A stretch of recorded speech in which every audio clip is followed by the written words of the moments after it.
بسم الله الرحمن الرحيم إنا فتحنا لك فتحا مبينا ليغفر لك الله ما تقدم من ذنبك وما تأخر ويتم نعمته عليك ويهديك صراطا مستقيما وينصرك الله نصرا عزيزا رب اشرح لي صدري ويسر لي أمري واحلل عقدة من لساني يفقهوا قولي الحمد لله رب العالمين والصلاة والسلام على سيد الأنبياء والمرسلين وعلى آله وصحبه أجمعين أما بعد সকলকে স্বাগত জানানোর মাধ্যমে আজকের আলোচনা শুরু করছি। আপনারা যারা আজকের আলোচনায় অংশ নিয়েছেন, আপনারা আগামীকাল এবং পরশুদিনের আলোচনায় অংশ নেবেন ইনশাআল্লাহ। আমাদের সামনে বেশ দীর্ঘ আলোচনা রয়েছে। আমি মূলত আজকে যা আলোচনা করব এক ঝলকে তা সংক্ষেপে সবাইকে জানিয়ে দিতে চাই। আমি সাধারণত উচ্চাকাঙ্ক্ষা নিয়ে শুরু করি যে নির্দিষ্ট একটি লক্ষ্যমাত্রায় আলোচনা শেষ করব, তবে সময় ফুরিয়ে যাওয়ায় কখনোই সে পর্যন্ত পৌঁছতে পারি না।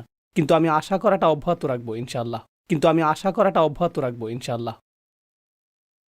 তো ধারাবাহিক এই আলোচনাটির উদ্দেশ্য হল হজ মৌসুম সমাগত, আর অবশ্যই একজন মুসলিমের আধ্যাত্মিক বৎসরের দুইটি উপলক্ষের মধ্যে হজ অন্যতম। উপলক্ষ দুটি হল রমজান মাস এবং হজ, যখন আমরা উল্লেখযোগ্য কিছু বিষয় উদযাপন করে থাকি। এই উভয় উপলক্ষ থেকে বেশ কিছু শিক্ষণীয় বিষয় রয়েছে, আর বিশেষভাবে হজের প্রসঙ্গ যখন আসে, আমরা হজের শিক্ষা এবং ঐতিহ্যকে ইব্রাহিম আলাইহিস সালামের সাথে যুক্ত করে থাকি। তিনি কাবা ঘর নির্মাণ করেছেন। এছাড়াও কুরবানি এবং অন্যান্য আনুষ্ঠানিকতাগুলো সরাসরি ইব্রাহিম আলাইহিস সালামের সাথে সম্পর্কযুক্ত। সেজন্যই হজের ঘটনাগুলোর সাথে সম্পর্কিত ইব্রাহিম আলাইহিস সালামের আদর্শ বিষয় খুতবা, আলোচনা এবং নসিহত অহরহ মুসলিমদের মাঝে দেখবেন। কিন্তু আমি মনে করি সেই সমীকরণে আরও একটি বিষয় যোগ করা উচিত। আমরা অবশ্যই ইব্রাহিম আলাইহিস সালামকে নিয়ে কথা বলবো, কিন্তু তাকে নিয়ে আলোচনাটি থাকবে ধারাবাহিক এই আলোচনার একেবারে শেষের দিকে। আমি মনে করি আমাদেরকে শুরু করতে হবে স্বয়ং রাসূল সাল্লাল্লাহু আলাইহি সাল্লামের জীবনী থেকে। আমি এই ধারাবাহিক আলোচনার নাম দিয়েছি হজের পথ পরিক্রমা, রাসূল সাল্লাল্লাহু আলাইহি সাল্লামের হজের পথ পরিক্রমা। কারণ আমাদেরকে বুঝতে হবে যে কিভাবে আমরা এখানে আসলাম, কিভাবে আমরা হজ পর্যন্ত এই অবস্থানে পৌঁছলাম। একটি দৃষ্টিকোণ থেকে আপনি এটাকে প্রধান লক্ষ্যগুলোর একটি মনে করতে পারেন, যদি এটা একমাত্র লক্ষ্য নাও হয়ে থাকে। রাসূল সাল্লাল্লাহু আলাইহি সাল্লামের জীবনের অন্যতম মিশন ছিল হজ প্রতিষ্ঠা করা, যার অর্থ আসলে স্বয়ং ইসলামকে প্রতিষ্ঠা করা। তো হজকে প্রকৃত অর্থে প্রতিষ্ঠিত হতে হলে কাবা ঘরে রক্ষিত মূর্তিগুলোর ধ্বংস অনিবার্য ছিল। হজের উদ্দেশ্যটি প্রতিষ্ঠিত হওয়ার জন্যই ইব্রাহিম আলাইহিস সালাম কাবা ঘর নির্মাণ করেছিলেন। আর আমাদের রাসূল সাল্লাল্লাহু আলাইহি সাল্লাম ছিলেন ইব্রাহিম আলাইহিস সালামের বংশধর। তিনি সেই দায়িত্ব সমাপ্ত করেছেন যা ইব্রাহিম আলাইহিস সালাম শুরু করেছিলেন হাজার হাজার বছর আগে, তাই না? এক দৃষ্টিকোণ থেকে ইব্রাহিম আলাইহিস সালামের উদ্দেশ্যটি মূলত তাঁর উদ্দেশ্য ছিল, কারণ ইব্রাহিম আলাইহিস সালাম একটি দোয়া করেছিলেন যে মানুষ যাতে পৃথিবীর সকল প্রান্ত থেকে এই ঘরে ছুটে আসে, من كل فج عميق অর্থাৎ সকল বাঁক এবং মোড় থেকে, প্রত্যেক রাস্তার প্রান্ত থেকে মানুষেরা এখানে আসবে। কিন্তু হাজার হাজার বছর ধরে সেটা ঘটেনি। ইব্রাহিম আলাইহিস সালাম সেই ঘরটি নির্মাণ করেছিলেন, আর এই ঘরটি কেবলমাত্র আল্লাহর উপাসনার জন্য নির্ধারিত ছিল না হাজার হাজার বছর ধরে, সম্ভবত 4000 বছরের বেশি সময় ধরে। প্রকৃতপক্ষে আপনি যদি রাসূল সাল্লাল্লাহু আলাইহি সাল্লামের সময়ে জন্মগ্রহণ করতেন, আপনি এক আল্লাহর উপাসনার স্থান হিসেবে কাবাকে বিবেচনা করতে পারতেন না। আপনার কাছে এটাকে মন্দিরের মতো মনে হতো, যেখানে অনেকগুলো মূর্তি ছিল। এটি ছিল বহুধর্মীয় একটি মন্দির। এর অর্থ সেখানে বিভিন্ন ধর্মের সমাগম ঘটেছিল। কেউ লাতে বিশ্বাস করত, কেউ মানাতে বিশ্বাস করত, কেউ উজ্জায় বিশ্বাস করত, কেউ অন্য মূর্তিতে বিশ্বাস করত। যেই সকল মূর্তিতেই তারা বিশ্বাস করত, এটা ছিল এই সবগুলো মূর্তির স্থান। তাদের কিছু একক এবং অভিন্ন আচার অনুষ্ঠান ছিল। এছাড়া ভিন্ন আরও কিছু কিছু আনুষ্ঠানিকতা তাদের প্রত্যেক দল স্বতন্ত্রভাবে পালন করত। এটা ছিল বহুমাত্রিক ধার্মিকতার সমাজ। আমেরিকাতে এমন অল্প কিছু বিমানবন্দর রয়েছে, ইংল্যান্ডেও 1-2টি বিমানবন্দর দেখেছি যেখানে বহুধর্মীয় প্রার্থনা কক্ষ রয়েছে। সেখানে থাকে কোরআন, বাইবেল, তাওরাত, হিন্দুদের বেদ। তাকের মধ্যে এই সবগুলো ধর্মগ্রন্থ পাশাপাশি থাকে। দেয়ালগুলোতে তারা কিছুই ঝুলায় না, সেগুলো ফাঁকা থাকে। তো আপনি হয়তো নামাজ পড়ছেন, তখনই অন্য কেউ যিশুর কাছে প্রার্থনা করছে, অন্য কেউ হয়তো সেন্ট নিকোলাসের কাছে প্রার্থনা করছে, আর অন্য কেউ হয়তো তার হিন্দু দেবতাকে ডাকছে, অথবা একাধিক দেবতাকে ডাকছে। সবকিছু একই কক্ষে, একই সময়ে। কাবার অবস্থাও এরকম হয়ে গিয়েছিল। আর অনেক অনেক শতাব্দী ধরে এটা এভাবেই ছিল, রাসূল সাল্লাল্লাহু আলাইহি সাল্লামের আবির্ভাবের পূর্ব পর্যন্ত। তো আমার সামনে অনেকগুলো উদ্দেশ্য রয়েছে। প্রথম উদ্দেশ্যটি হলো, বিশেষত আমি যখনই আগে আপনাদের এই মসজিদে এসেছি সিরাতের কোনো একটা অংশ নিয়ে কথা বলেছি, তো আমি সেই ধারাবাহিকতায় অব্যাহত রাখব এবং এতে 10 মিনিটের মতো সময় লাগতে পারে। কিন্তু আমি আসলে বিস্তারিত যে বিষয়ে কথা বলতে চাই তা হলো রাসূল সাল্লাল্লাহু আলাইহি সাল্লামের মিশনের শেষের 3 থেকে 5 বছর সময়কাল। আমরা এই অংশটিকে কাছ থেকে পর্যবেক্ষণ করব এবং নির্দিষ্ট একটি সূরাও লক্ষ্য করব যা সেই সময়ে রাসূল সাল্লাল্লাহু আলাইহি সাল্লামের উদ্দেশ্যের প্রতি গুরুত্বারোপ করেছে। সেই ইতিহাস পর্যবেক্ষণ করাটা আসলেই প্রয়োজনীয় অন্য একটি কারণে, যা আমি 30 মিনিট পরে ব্যাখ্যা করব। আর তা হলো কোরআন কিভাবে ইতিহাসকে লিপিবদ্ধ করেছে। কোরআন অনেক কিছু করেছে, এর মধ্যে একটি কাজ হলো এটা ইতিহাসকে লিপিবদ্ধ করেছে। তো আমরা প্রায় 30 মিনিট পরে সেটা আলোচনা করব। কিন্তু তার আগে আমি শুরু করতে চাই সেই প্রেক্ষাপটটি নিয়ে যেই অবস্থায় রাসূল সাল্লাল্লাহু আলাইহি সাল্লামের উপর ওহী নাজিল হয়েছিল। আমরা সকলে জানি যে 40 বছর বয়সে তার উপর ওহী নাজিল হয়, আর প্রাথমিক মাক্কি যুগে তিনি কুরাইশদের মাঝে এই বাণী প্রচার করেছেন।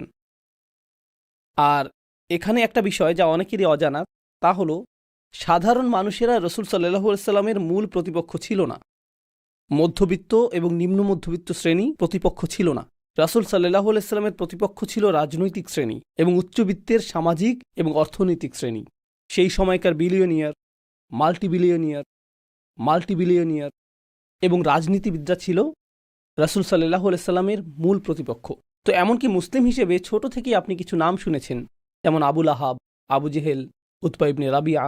আপনারা এই নামগুলো আগেও শুনেছেন। তাদের প্রত্যেকেই হয়তো ধনী শ্রেণীর অন্তর্ভুক্ত অথবা রাজনৈতিক শ্রেণীর অন্তর্ভুক্ত অথবা উভয় শ্রেণী একসাথে ছিল। এখানে অর্থ এবং ক্ষমতার মধ্যকার সম্পর্ক নিয়ে সংক্ষেপে কিছু কথা বলা জরুরি, কারণ তাদের কেউ কেউ ছিল ক্ষমতাসীন এবং কারো কারো প্রচুর সম্পদ ছিল। আর এই দুটি বিষয়, অর্থ এবং ক্ষমতা, সর্বদাই একে অপরকে সঙ্গ দিয়েছে, যদিও তারা সর্বদা একই হাতে থাকে না।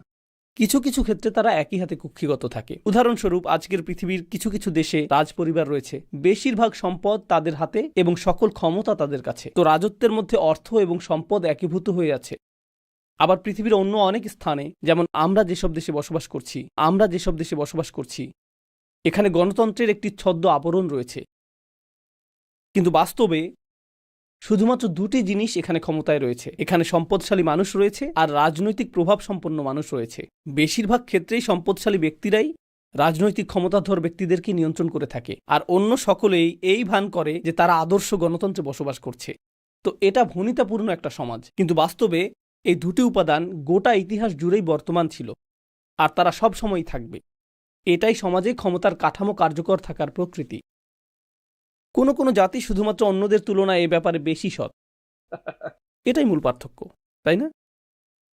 এরকমও দেখা যায় যে, উদাহরণস্বরূপ, ক্ষমতা শুধুমাত্র রাজনীতিবিদদের হাতেই থাকে না, ক্ষমতা সেনাবাহিনীর হাতেও থাকে। পৃথিবীতে এরকম অনেক দেশ রয়েছে। আপনি যদি এরকম দেশে বসবাস করেন, আপনি ইতিমধ্যে বিষয়টা জানেন, যেখানে নির্বাচন হয়, রাষ্ট্রপতি পরিবর্তন হয়, প্রধানমন্ত্রী পরিবর্তন হয়, দল পরিবর্তন হয়, কিন্তু সকলেই জানে যে সেনাবাহিনীই মূলত দেশ চালায়।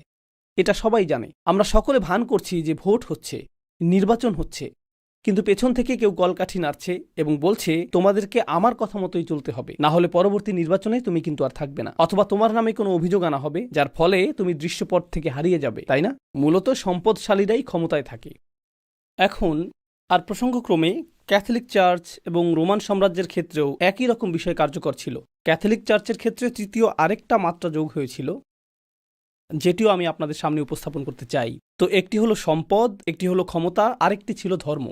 তৃতীয় আরেকটি মাত্রা যোগ হলো সম্পদ, ক্ষমতা এবং ধর্ম। তো সেই ধরনের সমাজে যা ঘটেছিল তা হলো রাজার একটি উপায়ের প্রয়োজন ছিল, এটা নিশ্চিত করার জন্য যে সমাজ রাজার প্রতি অনুগত থাকবে।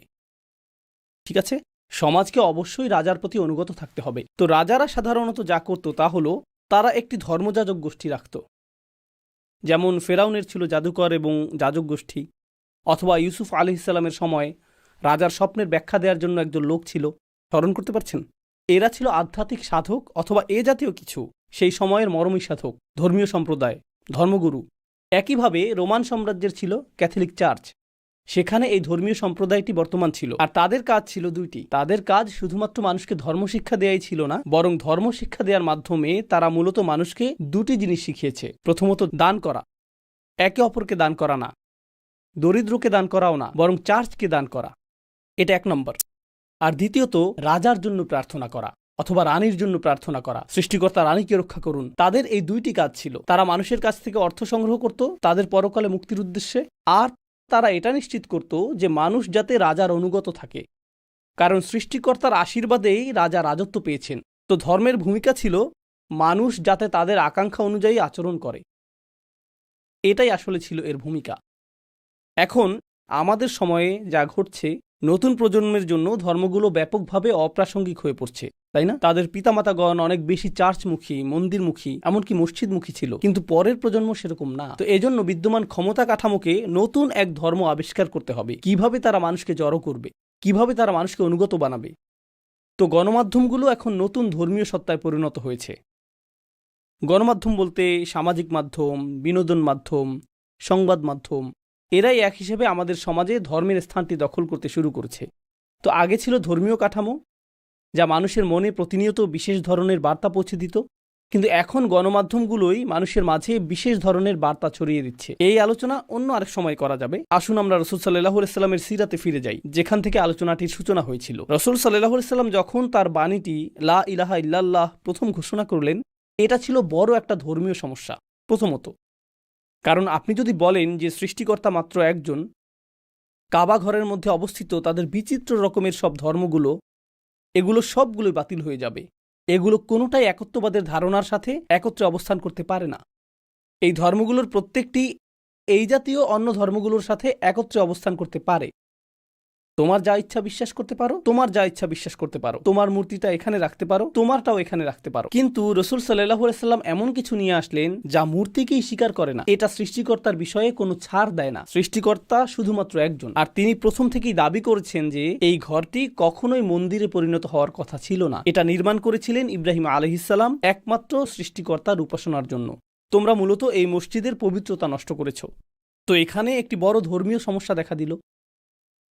এছাড়া রাজনৈতিক একটা সমস্যাও ছিল। রাজনৈতিক সমস্যাটা হলো, ইসলাম এসে এরকম কথা বলছে যে আমরা সকলে আদম আলাইহিস সালামের সন্তান, আর আদম আলাইহিস সালামের সকল সন্তানই সম্মানিত। আমরা যদি সকলেই আদম আলাইহিস সালামের সন্তান হই, এর অর্থ আক্ষরিকভাবেই আমরা সকলে জন্মগতভাবে সমান। যদিও আমরা জন্মগতভাবে বিভিন্ন স্থানের, আপনি এই গোত্রের হতে পারেন, সেই গোত্রের হতে পারেন, আপনার গোত্রের কোন জিনিসটা নিয়ে আপনি গর্ব করেন, আপনার পূর্বপুরুষের পরিচয়, কিন্তু তার বাবা কে ছিল। আপনি যদি এভাবে যেতে থাকেন, সকল মানুষের পিতাকে আদম আলাইহিস সালাম, যার অর্থ আমরা সকলেই মানবতার গোত্রের সদস্য, আমরা সকলেই সমান। বুঝতে পারছেন? তো গোত্রীয় শ্রেষ্ঠত্ব সাংঘাতিক এক সমস্যা হয়ে দাঁড়িয়েছিল। যদি সকল মানুষ সমান হয়, আপনি কোন গোত্রের সেই বিবেচনায় শ্রেষ্ঠত্বের দাবি করতে পারেন না। সকলের মৌলিক অধিকারগুলো সমান। তো এটা ছিল আরেকটা সমস্যা। এখন কুরাইশরা আর শ্রেষ্ঠত্বের দাবি করতে পারবে না, এমনকি তাদের নিজেদের ভিতরেও শ্রেণী বিভাগ ছিল। এখন তারা আর এটা চর্চা করতে পারবে না। অন্য আরো সমস্যাও ছিল। কোরআন অগ্রসর হওয়ার সাথে সাথে এই সমস্যাগুলো উদ্ভূত হতে শুরু করলো। উদাহরণস্বরূপ আল্লাহ বলছেন, فذلك الذي يدع اليتيم ولا يحض على طعام المسكين। প্রাথমিক এই ওহী বলছে এমন ব্যক্তি সম্পর্কে যে এতিমকে ধাক্কা দেয় এবং দরিদ্রকে আহার করায় না। এখানে দরিদ্রকে উদ্দেশ্য করে বলা হচ্ছে না, এখানে বলা হচ্ছে ধনীদের উদ্দেশ্যে। এখানে সেই ধনীদের উদ্দেশ্যে বলা হচ্ছে যারা এতিমদেরকে ধাক্কা দেয়, যারা সমাজের দরিদ্র শ্রেণীকে বঞ্চিত করে, যারা ব্যবসায় মানুষকে প্রতারিত করে। আল মুতাফফিফিন। কোরআন অর্থনৈতিক দুর্নীতির সমালোচনা করেছে, যা দরিদ্রদের দ্বারা করা সম্ভব না। দরিদ্রদের কাছে তো দুর্নীতিগ্রস্ত হওয়ার জন্য যথেষ্ট সম্পদই থাকে না। কোরআন সমাজের অত্যাধিক ধনী শ্রেণীর সমালোচনা করেছে। আর প্রসঙ্গক্রমে আপনি যখন ধনী শ্রেণীকে রাগান্বিত করেন, তারা নীরবে এটা সহ্য করে না। সরকারের সাথে তাদের সরাসরি সংযোগ রয়েছে। তো ধনী শ্রেণী তাদের অভিযোগ কর্তৃপক্ষকে প্রদান করে, আর কর্তৃপক্ষ বলে আমরা ব্যবস্থা গ্রহণ করছি, আমরা তার পেছনে কিছু গুন্ডা লেলিয়ে দেব, তাকে রাস্তার মাঝে ধোলাই করা হবে, চিন্তা করবেন না, আপনার নাম কলঙ্কিত হবে না, আপনি এর বাইরে থাকুন, আপনার পক্ষ থেকে আমরাই ব্যবস্থা গ্রহণ করছি। এটা হলো পরোক্ষ উপায়ে কাজ সমাধা করার একটি উপায়। তো অর্থ, ধর্ম, ক্ষমতা এগুলো একটি অপরটির সাথে জড়িত। কুরআন আসলো এবং এটা এই সবগুলোকেই ছিন্ন ভিন্ন করা শুরু করলো।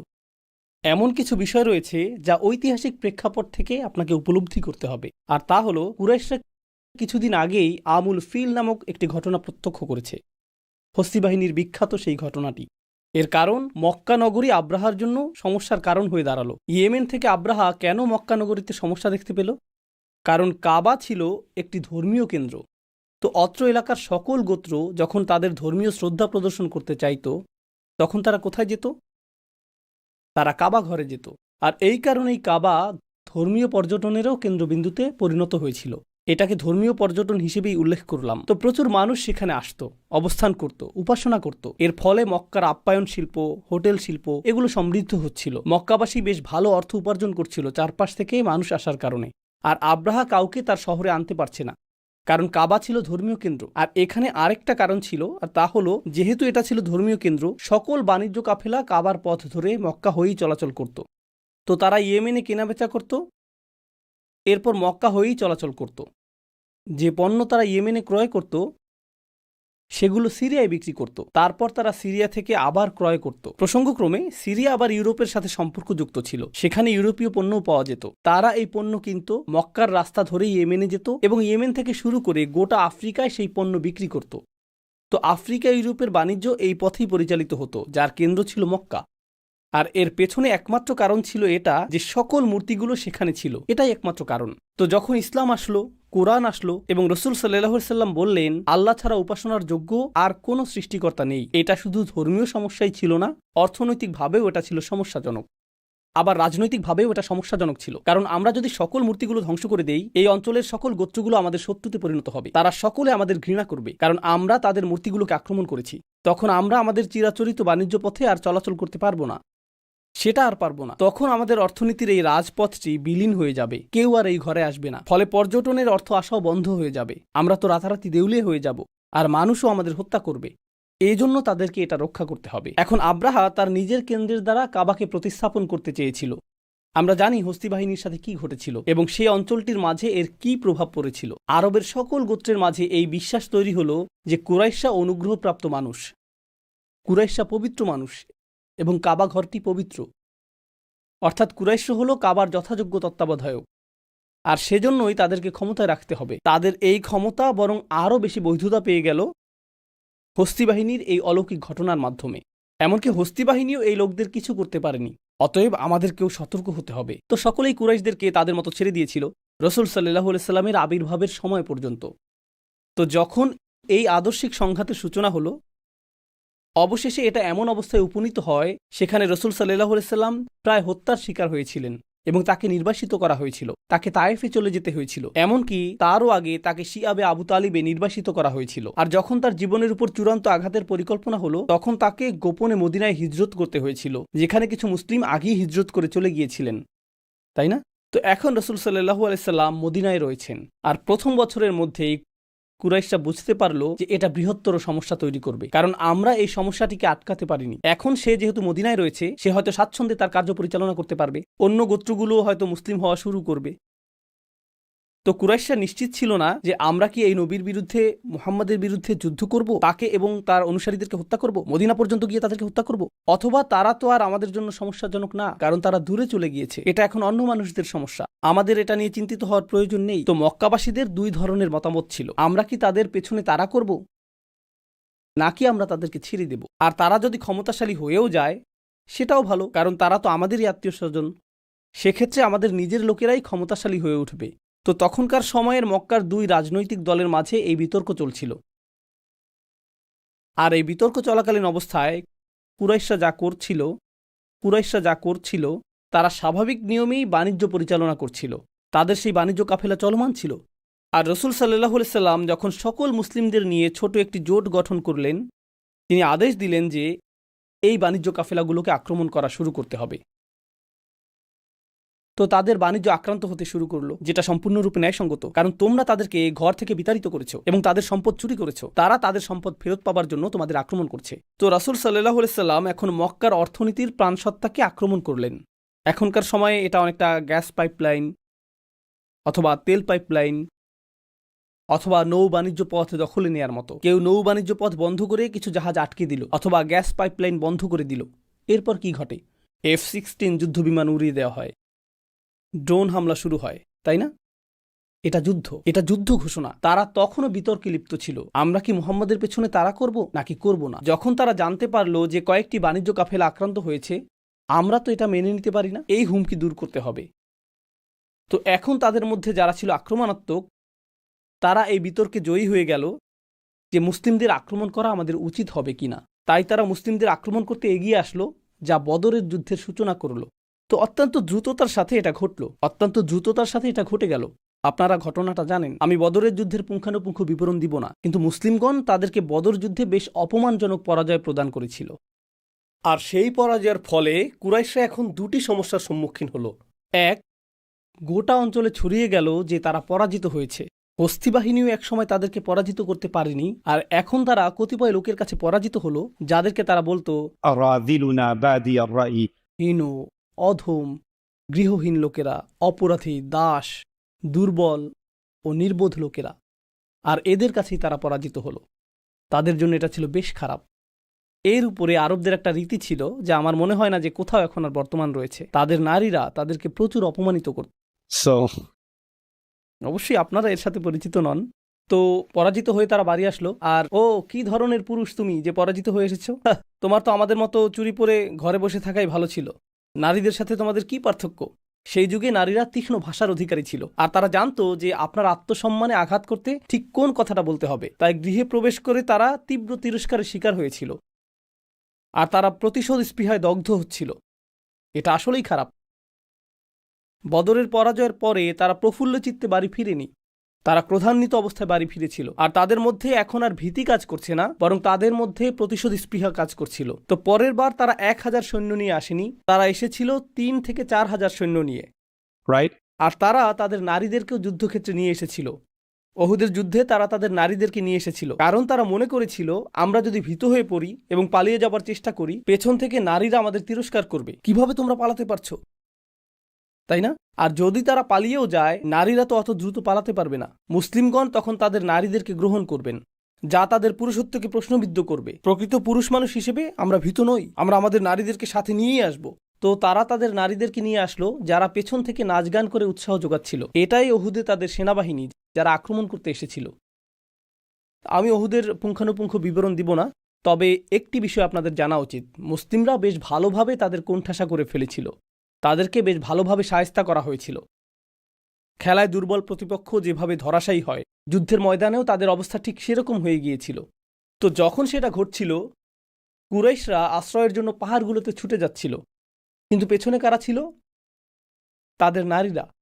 তারা তাদের বর্মগুলো ফেলে যাচ্ছিল, কারণ বর্মসহ তারা দ্রুত পালাতে পারছিল না।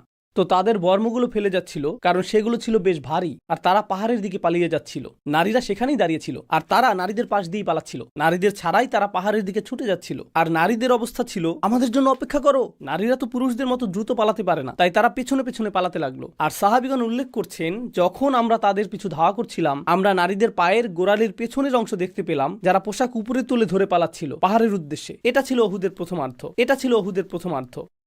তারপরের ঘটনা তো আপনারা জানেন। মুসলিম তীরন্দাজগণ যখন বর্ম এবং তলোয়ারগুলো মাটিতে পড়ে থাকতে দেখলেন, তাদের অনেকেই নিজেদের অবস্থান ত্যাগ করলেন। আর খালিদ ইবনে ওয়ালিদ তখনও মুসলিম হননি। তিনি ঘুরে এসে পিছন দিক থেকে তাদের উপর আক্রমণ করলেন। আর সেই অবস্থায় রাসূল সাল্লাল্লাহু আলাইহি সাল্লাম প্রায় নিহত হওয়ার উপক্রম হয়েছিলেন। তার মুখমণ্ডলের 3টে স্থানে আঘাতপ্রাপ্ত হয়েছিলেন। তিনি জ্ঞান হারিয়ে ফেলেছিলেন। সেদিন তার জীবনের উপর একাধিক আঘাত এসেছিল। আর এটা ছিল কুরাইশদের জন্য তথাকথিত প্রথম বিজয়। আর যুদ্ধের পরে তারা আজে বাজে অনেক কথা বলেছিল। لنا العزى ولا عزى لكم। আমাদের উজ্জা দেবী রয়েছে।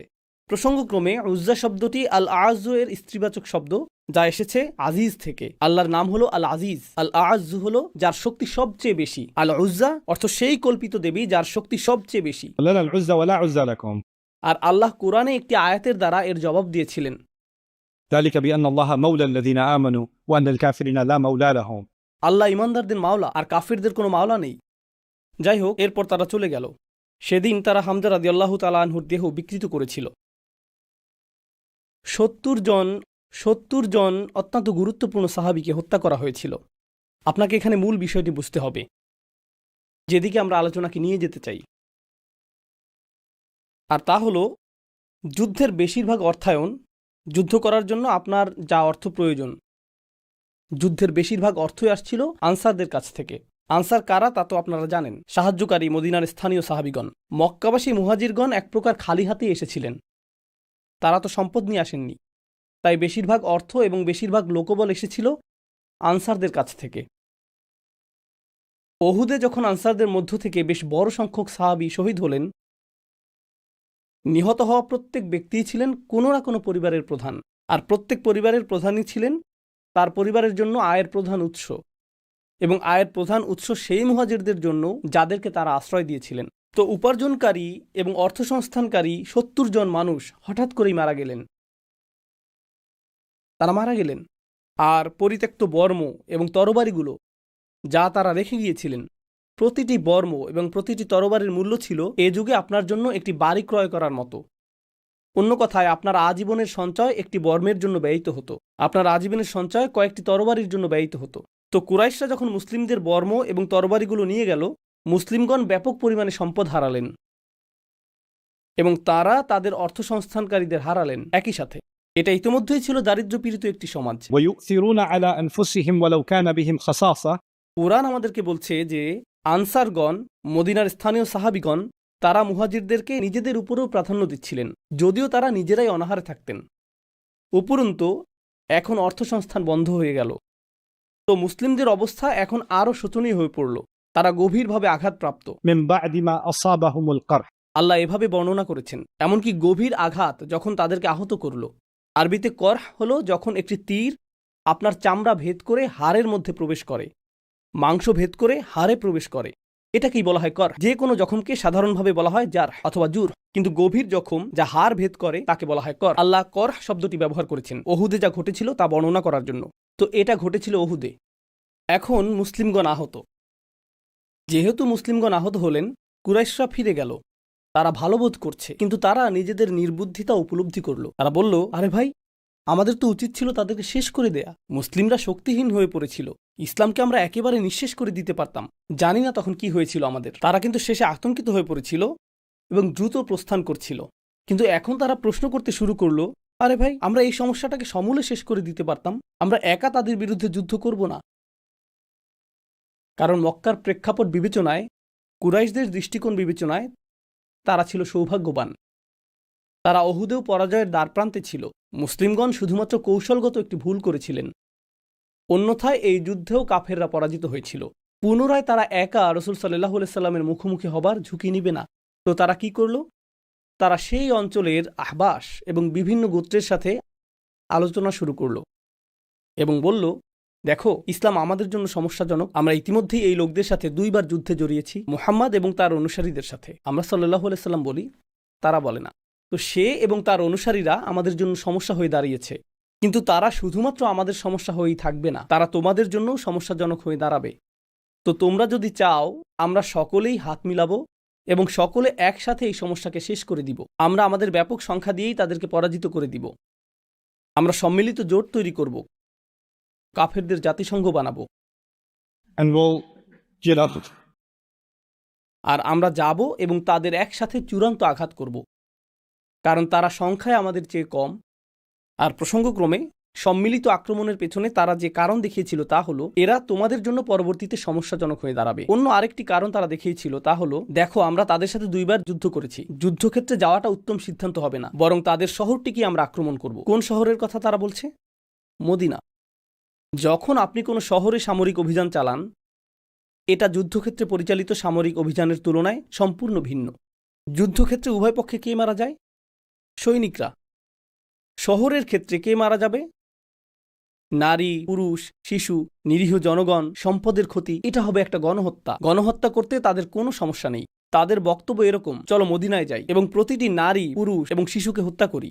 আসো তাদের সবকিছু শেষ করে দেই, আর তারপর গোটা শহরটি আমাদের যুদ্ধলব্ধ সম্পদে পরিণত হবে। এই সম্পদ আমরা সকলে ভাগাভাগি করে নিব। মুসলিমরা কিন্তু ইতিমধ্যেই আহত, তাদের আত্মরক্ষার সামর্থ্য ক্ষীণ, তাদের অনেক অস্ত্রশস্ত্র আমাদের হাতেই রয়েছে।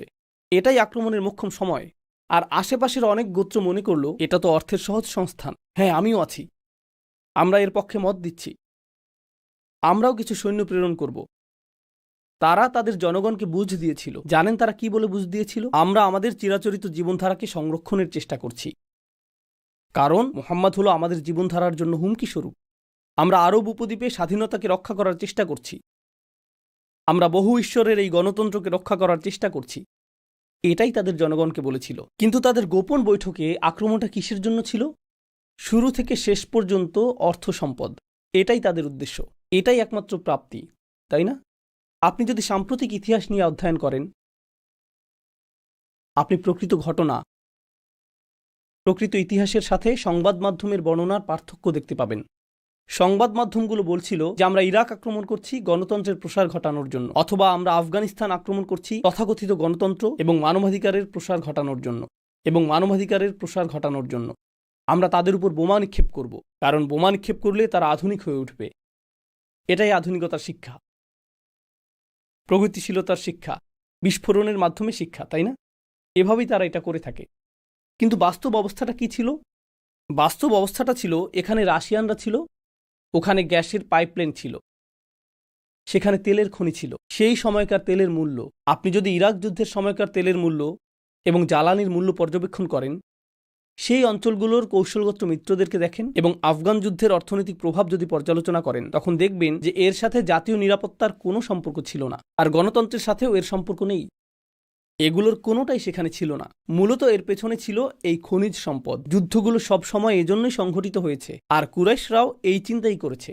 এমন চিন্তা করাটা অতি সরল অধ্যয়ন যে এটা ছিল শুধুই ইসলাম বনাম কুফর। তাদের কুফরের চূড়ান্ত রূপ ছিল দিরহামের প্রতি উপাসনা, অর্থের উপাসনা, সম্পদের উপাসনাও ছিল একটি বড় কারণ। তো এখন মূল কথায় ফিরে আসি। তারা বড় ধরনের একটা আক্রমণের জন্য প্রস্তুত হচ্ছিল। একাধিক গোত্রের সমন্বয়ে গঠিত। প্রতিটি গোত্রকে আপনি বলতে পারেন এক একটি দল। আরবিতে দল বোঝাতে হিজব শব্দটি ব্যবহৃত হয়, আর তাদের সমষ্টিকে বলা হয় আহজাব। তো সেই সমষ্টি যারা একত্রিত হয়েছিল, যারা সকল মুসলিমদেরকে হত্যা করার জন্য একত্রিত হয়ে মদিনায় আক্রমণ করতে এসেছিল, সেটাই ছিল আহজাবের যুদ্ধ। আর এর উপর মন্তব্য করে নাজিল হয়েছিল সূরা আহজাব। কুরআনের ৩৩ নম্বর এই সূরাটি এই পরিস্থিতি নিয়েই মন্তব্য করেছে। আমি আপনাদেরকে সংক্ষিপ্ত কিছু পয়েন্ট বলবো। এই পরিস্থিতিতে কি ঘটেছিল? প্রথমত, কিছু বর্ণনা অনুযায়ী তারা এবার ১০,০০০ সৈন্য নিয়ে আসলো। তো ১০,০০০ সৈন্য আসছে। আপনারা জানেন যে সালমান আল ফারিসির পরামর্শ ছিল একটি পরীক্ষা খনন করা, যা তাদের সহজে প্রবেশ করাকে বাধাগ্রস্ত করবে, কারণ মদিনা প্রাকৃতিকভাবেই পেছন দিক থেকে এবং দুপাশ থেকে পর্বত দ্বারা সুরক্ষিত। তো সামনের দিক থেকেই পরীক্ষা খনন করতে হবে, আর এই পরীক্ষা খনন করতে হবে ৬ দিনে। ৬ দিনে। তো গোটা শহরটি রাসূল সাল্লাল্লাহু আলাইহি সাল্লামের নির্দেশনা অনুযায়ী এই খনন কাজে ব্যস্ত ছিল। তো এটা ঘটল। এটা ছিল ৫ম হিজরির শাওয়াল মাস। আর আল্লাহ কোরআনে এই ব্যাপারে উল্লেখ করেছেন, ইয়া আইয়ুহাল্লাযীনা আমানু উযকুরু নি'মাতাল্লাহি আলাইকুম, হে ঈমানদারগণ, তোমাদের উপর আল্লাহর অনুগ্রহের কথা স্মরণ করো। ইয জাআতকুম জুনুদ, যখন বাহিনীগুলো তোমাদেরকে আক্রমণ করতে এসেছিল, একটি বাহিনী না, বরং জুনুদুন, ফাআরসালনা আলাইহিম রিহান ওয়া জুনুদান লাম তারাউহা। তো এরকমটা ঘটেছিল প্রাচীনকালে। যখন আপনি কোনো দুর্গ অথবা সুরক্ষিত শহর আক্রমণের চেষ্টা করতেন, আপনি শহরের চারপাশে অবরোধ তৈরি করতেন।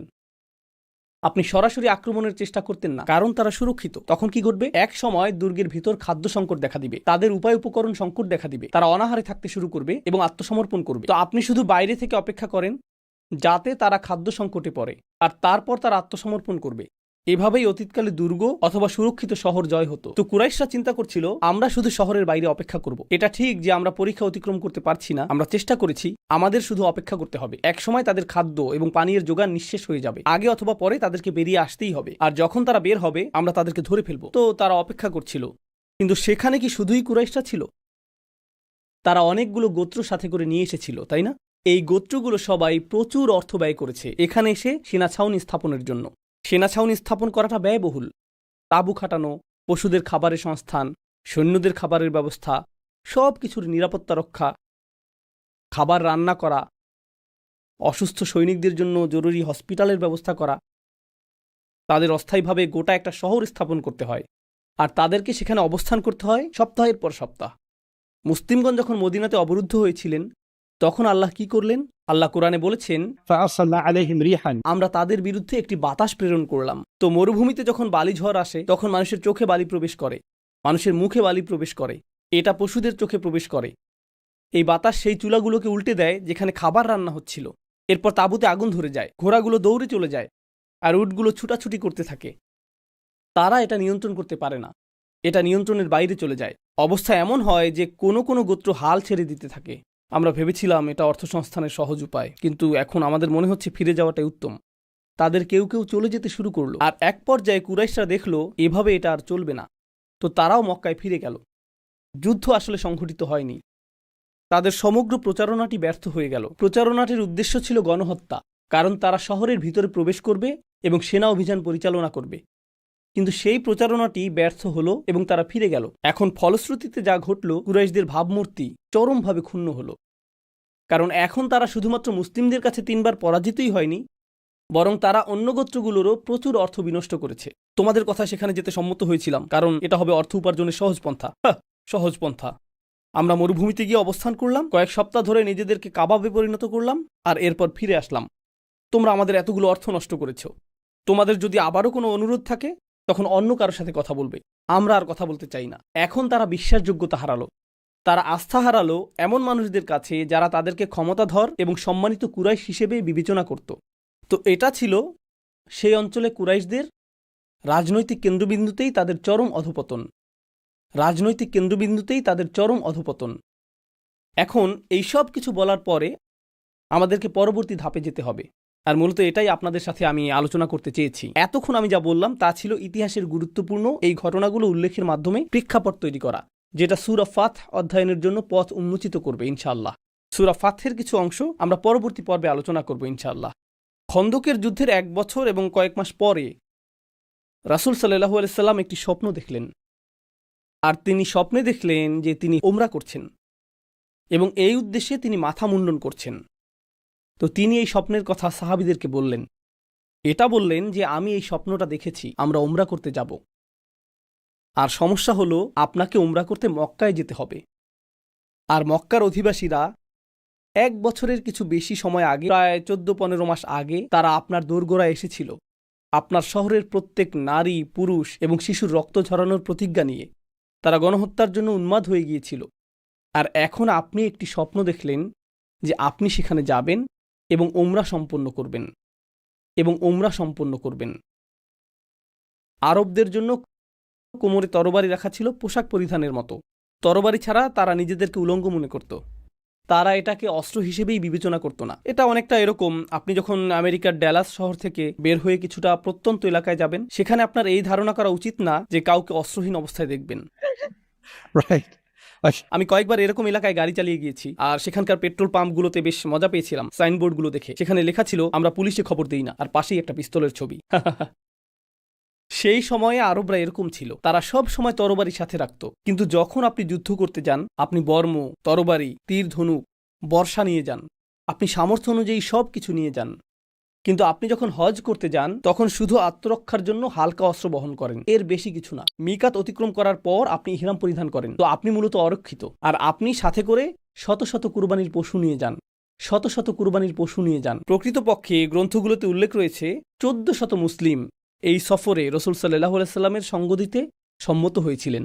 একথা জানা সত্ত্বেও যে তারা যেখানে যাচ্ছেন সেই মানুষগুলো তাদের প্রত্যেককেই মৃত দেখতে চায়।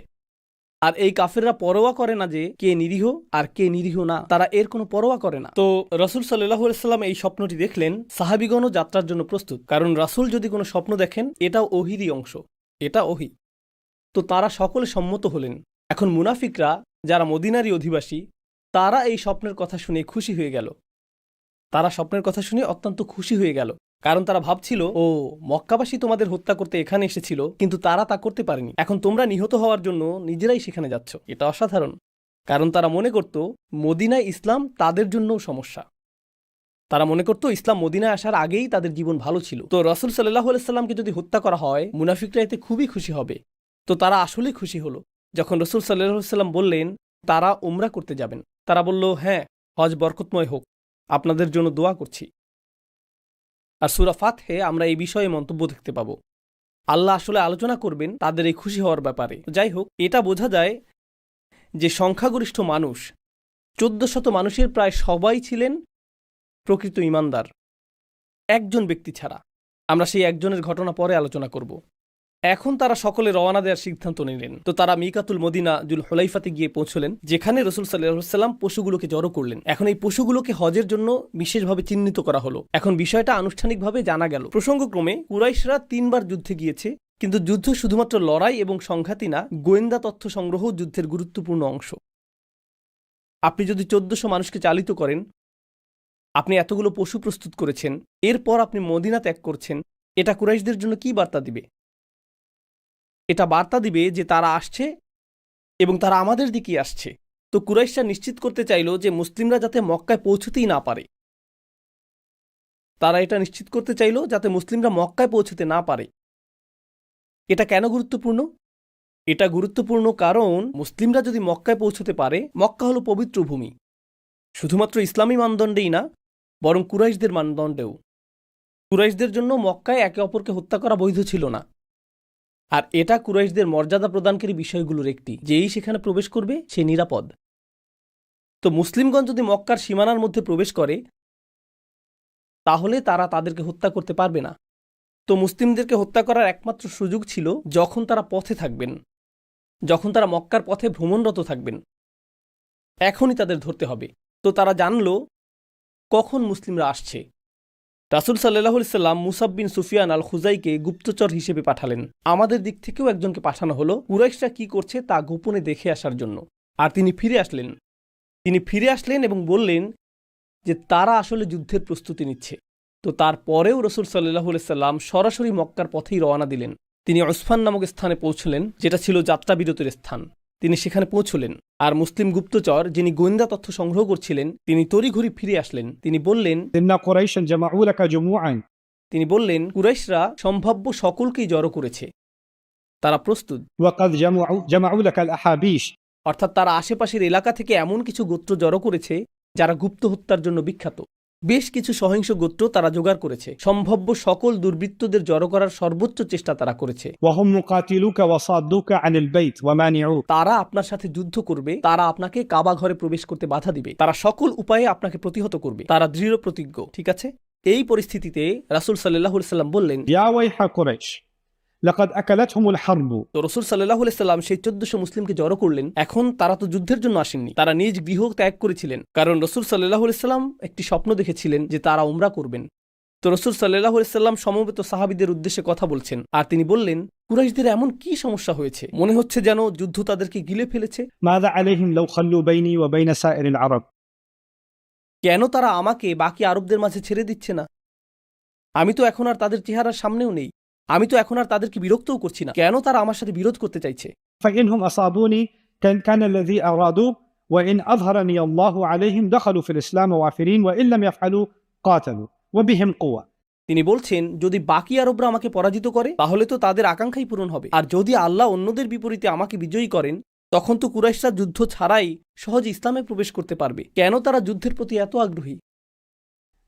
فما تظن قريش فوالله لا أزال أجاهد على الذي بعثني الله به حتى يظهره الله أو تنفرد هذه السالفة তিনি বলেছেন, আমি আল্লাহর শপথ করে বলছি, আল্লাহ আমাকে যে মিশন দিয়ে প্রেরণ করেছেন এর জন্য আমি সংগ্রাম করে যেতে থাকব, যতক্ষণ পর্যন্ত না আল্লাহ হয় আমাকে বিজয় দান করবেন, না হয় এটা বিচ্ছিন্ন হয়ে যাবে। تنفرد هذه السالفة এটাই রাসূল সাল্লাল্লাহু আলাইহি সাল্লাম বলেছিলেন। তিনি মূলত তার সাহাবীদের উদ্দেশ্যে এই ঘোষণা প্রদান করছেন যে যদিও আমি বলেছিলাম যে তোমরা উমরা পালন করতেই যাচ্ছ, কিন্তু তোমাদের নেতা হিসাবে আমি এখন জীবন দিতে প্রস্তুত। আমি সেখানে যাবই, কারণ আল্লাহ আমাকে এই মিশন প্রদান করেছেন। আমি থামবো না। তারা যদি আমাকে হত্যা করতে চায় এটা তাদের ব্যাপার, আল্লাহ তাদের ব্যবস্থা করবেন, কিন্তু যতক্ষণ আমার ঘাড় আমার মাথার সাথে রয়েছে আমি পথ চলা অব্যাহত রাখব। এটাই নেতা হিসাবে তিনি তাদেরকে বললেন। সাহাবীদেরকে এই বাণীটি কি বার্তা দিল? أشيروا أيها الناس علي তারপর তিনি তাদেরকে বললেন, তোমরা আমাকে বলো, আমি তোমাদের কাছে শুনতে চাই। أترون أن أميل إلى عيالهم وذراري هؤلاء الذين يريدون أن يصدون عن البيت মক্কার আশেপাশে তাদের প্রতিবেশী কিছু গোত্র ছিল যাদেরকে কুরাইশরা পাঠাচ্ছিল মুসলিমদের আক্রমণ করার জন্য। এটা অনেকটা এরকম, মাঝখানে প্রধান একটি শহর থাকে আর এর বাইরে চারপাশেও ছোট ছোট শহর থাকে। তো ছোট ছোট এই শহরগুলোর অধিবাসীরাই এসে আক্রমণ করবে। রাসূল সাল্লাল্লাহু আলাইহি সাল্লাম বলছেন, তোমাদের কি অভিমত? আমরা কি ছোট এই শহরগুলো আক্রমণ করব? কারণ তারা আমাদেরকে আক্রমণ করতে আসছে, তাই আমরা প্রতিরক্ষার স্বার্থে তাদেরকে প্রথমে আক্রমণ করতে পারি, আর এভাবে আমরা কুরাইশদের সহায়তা পাওয়ার উৎসগুলোকে শেষ করে দিতে পারবো। তখন কুরাইশরা একা হয়ে পড়বে। আমরা কি এটা করতে পারি?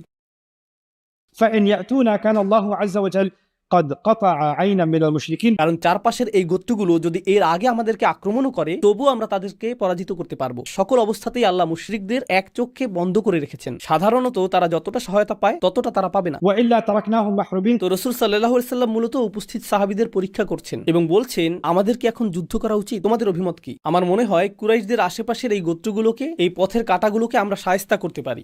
তো আমরা এই কাঁটাগুলো সরিয়ে ফেলবো, এরপর পথ আমাদের জন্য পরিষ্কার। তোমাদের অভিমত কি? আবু বকর সিদ্দিক কথা বললেন, তিনি আসলে বুঝতে পারছিলেন যে রাসূল সাল্লাল্লাহু আলাইহি সাল্লাম উপস্থিত মানুষগুলোর মনোভাব পরীক্ষা করছেন। আর এই সাহাবীদের কেন পরীক্ষা করা হলো? কারণ তারা যুদ্ধের উদ্দেশ্যে ৩ বার কুরাইশদের মুখোমুখি হয়েছেন। তো তাৎক্ষণিক জবাব ছিল, হ্যাঁ, অবশ্যই যুদ্ধ। কারণ এই শত্রুর বিরুদ্ধেই আমরা ৩ বার যুদ্ধ করেছি। আবু বকর সিদ্দিক কথা বলে উঠলেন এবং বললেন, يا رسول الله خرجت عامدا لهذا البيت ও আল্লাহ রসুল সাল্লাল্লাহু আলাইহি সাল্লাম, আপনি এই ঘরের উদ্দেশ্যে বের হয়েছেন। কোন ঘরের কথা তিনি বলছেন? কাবা ঘর। لا تريد قتل أحد আপনি কাউকে হত্যা করতে চান না ولا حرب أحد এবং আপনি কারোর সাথে যুদ্ধ করতে চান। তিনি বলছেন না যে আপনি এ কাজ করবেন না, বরং তিনি বলছেন আমি জানি আপনি এরকম করতে চান না। আপনি শুধু একথা বলছেন এটা দেখার জন্য যে মানুষ কি চায়, কিন্তু আপনি তো এটা চান না। فتوجه له তাহলে আপনার মনোযোগ শুধুমাত্র কাবার প্রতি নিবদ্ধ করুন। فمن صدنا عنه قاتلناه আর যে আমাদের পথ রোধ করবে তার সাথেই আমরা যুদ্ধ করব। তো আমাদের আগ বাড়িয়ে আক্রমণ করার প্রয়োজন নেই। তারা যদি যুদ্ধ করে তখন আমরাও যুদ্ধ করব। উমদু আলা ইসমিল্লাহ। রাসূল সাল্লাল্লাহু আলাইহি সাল্লাম বললেন, আল্লাহর নামে অগ্রসর হও, আল্লাহর নামে যাত্রা অব্যাহত রাখো। তো সর্বসম্মতিক্রমে এটাই এখন সিদ্ধান্ত যে আমরা আল্লাহর নামে অগ্রসর হচ্ছি। এই ইতিহাসটা কেন গুরুত্বপূর্ণ? কারণ রাসূল সাল্লাল্লাহু আলাইহি সাল্লামের পাওয়া ওহী অনুযায়ী প্রথমবার আমরা যখন আল্লাহর ঘরে যাওয়ার সিদ্ধান্ত নিয়েছিলাম, এই ঘরটি তাওয়াফ করা, সাই করা, মাথা মুন্ডন করা, পশু কুরবানি করা, এই সবগুলো আনুষ্ঠানিকতা যেগুলোকে আমরা এখন হজ বলে গণ্য করি, প্রথমবার এটা যখন পালিত হওয়ার উপক্রম হয়েছিল, সেটা ছিল জীবনপণ ঝুঁকি সর্বস্ব একটা প্রচেষ্টা। তাদের সকলেই জীবনের ঝুঁকিতে ছিলেন শুধুমাত্র এই নিয়ত করার জন্য। আর মুনাফিকরা এই সিদ্ধান্তে অত্যন্ত আনন্দিত হয়েছিল। কুরাইশরাও এই সিদ্ধান্তের পর তাদের তরবারিতে ধার দিচ্ছিল। وسلك رسول الله صلى الله عليه وسلم طريقا وعرة عبر ثنية المرار وهي مهبط الحديبية আর তিনি বললেন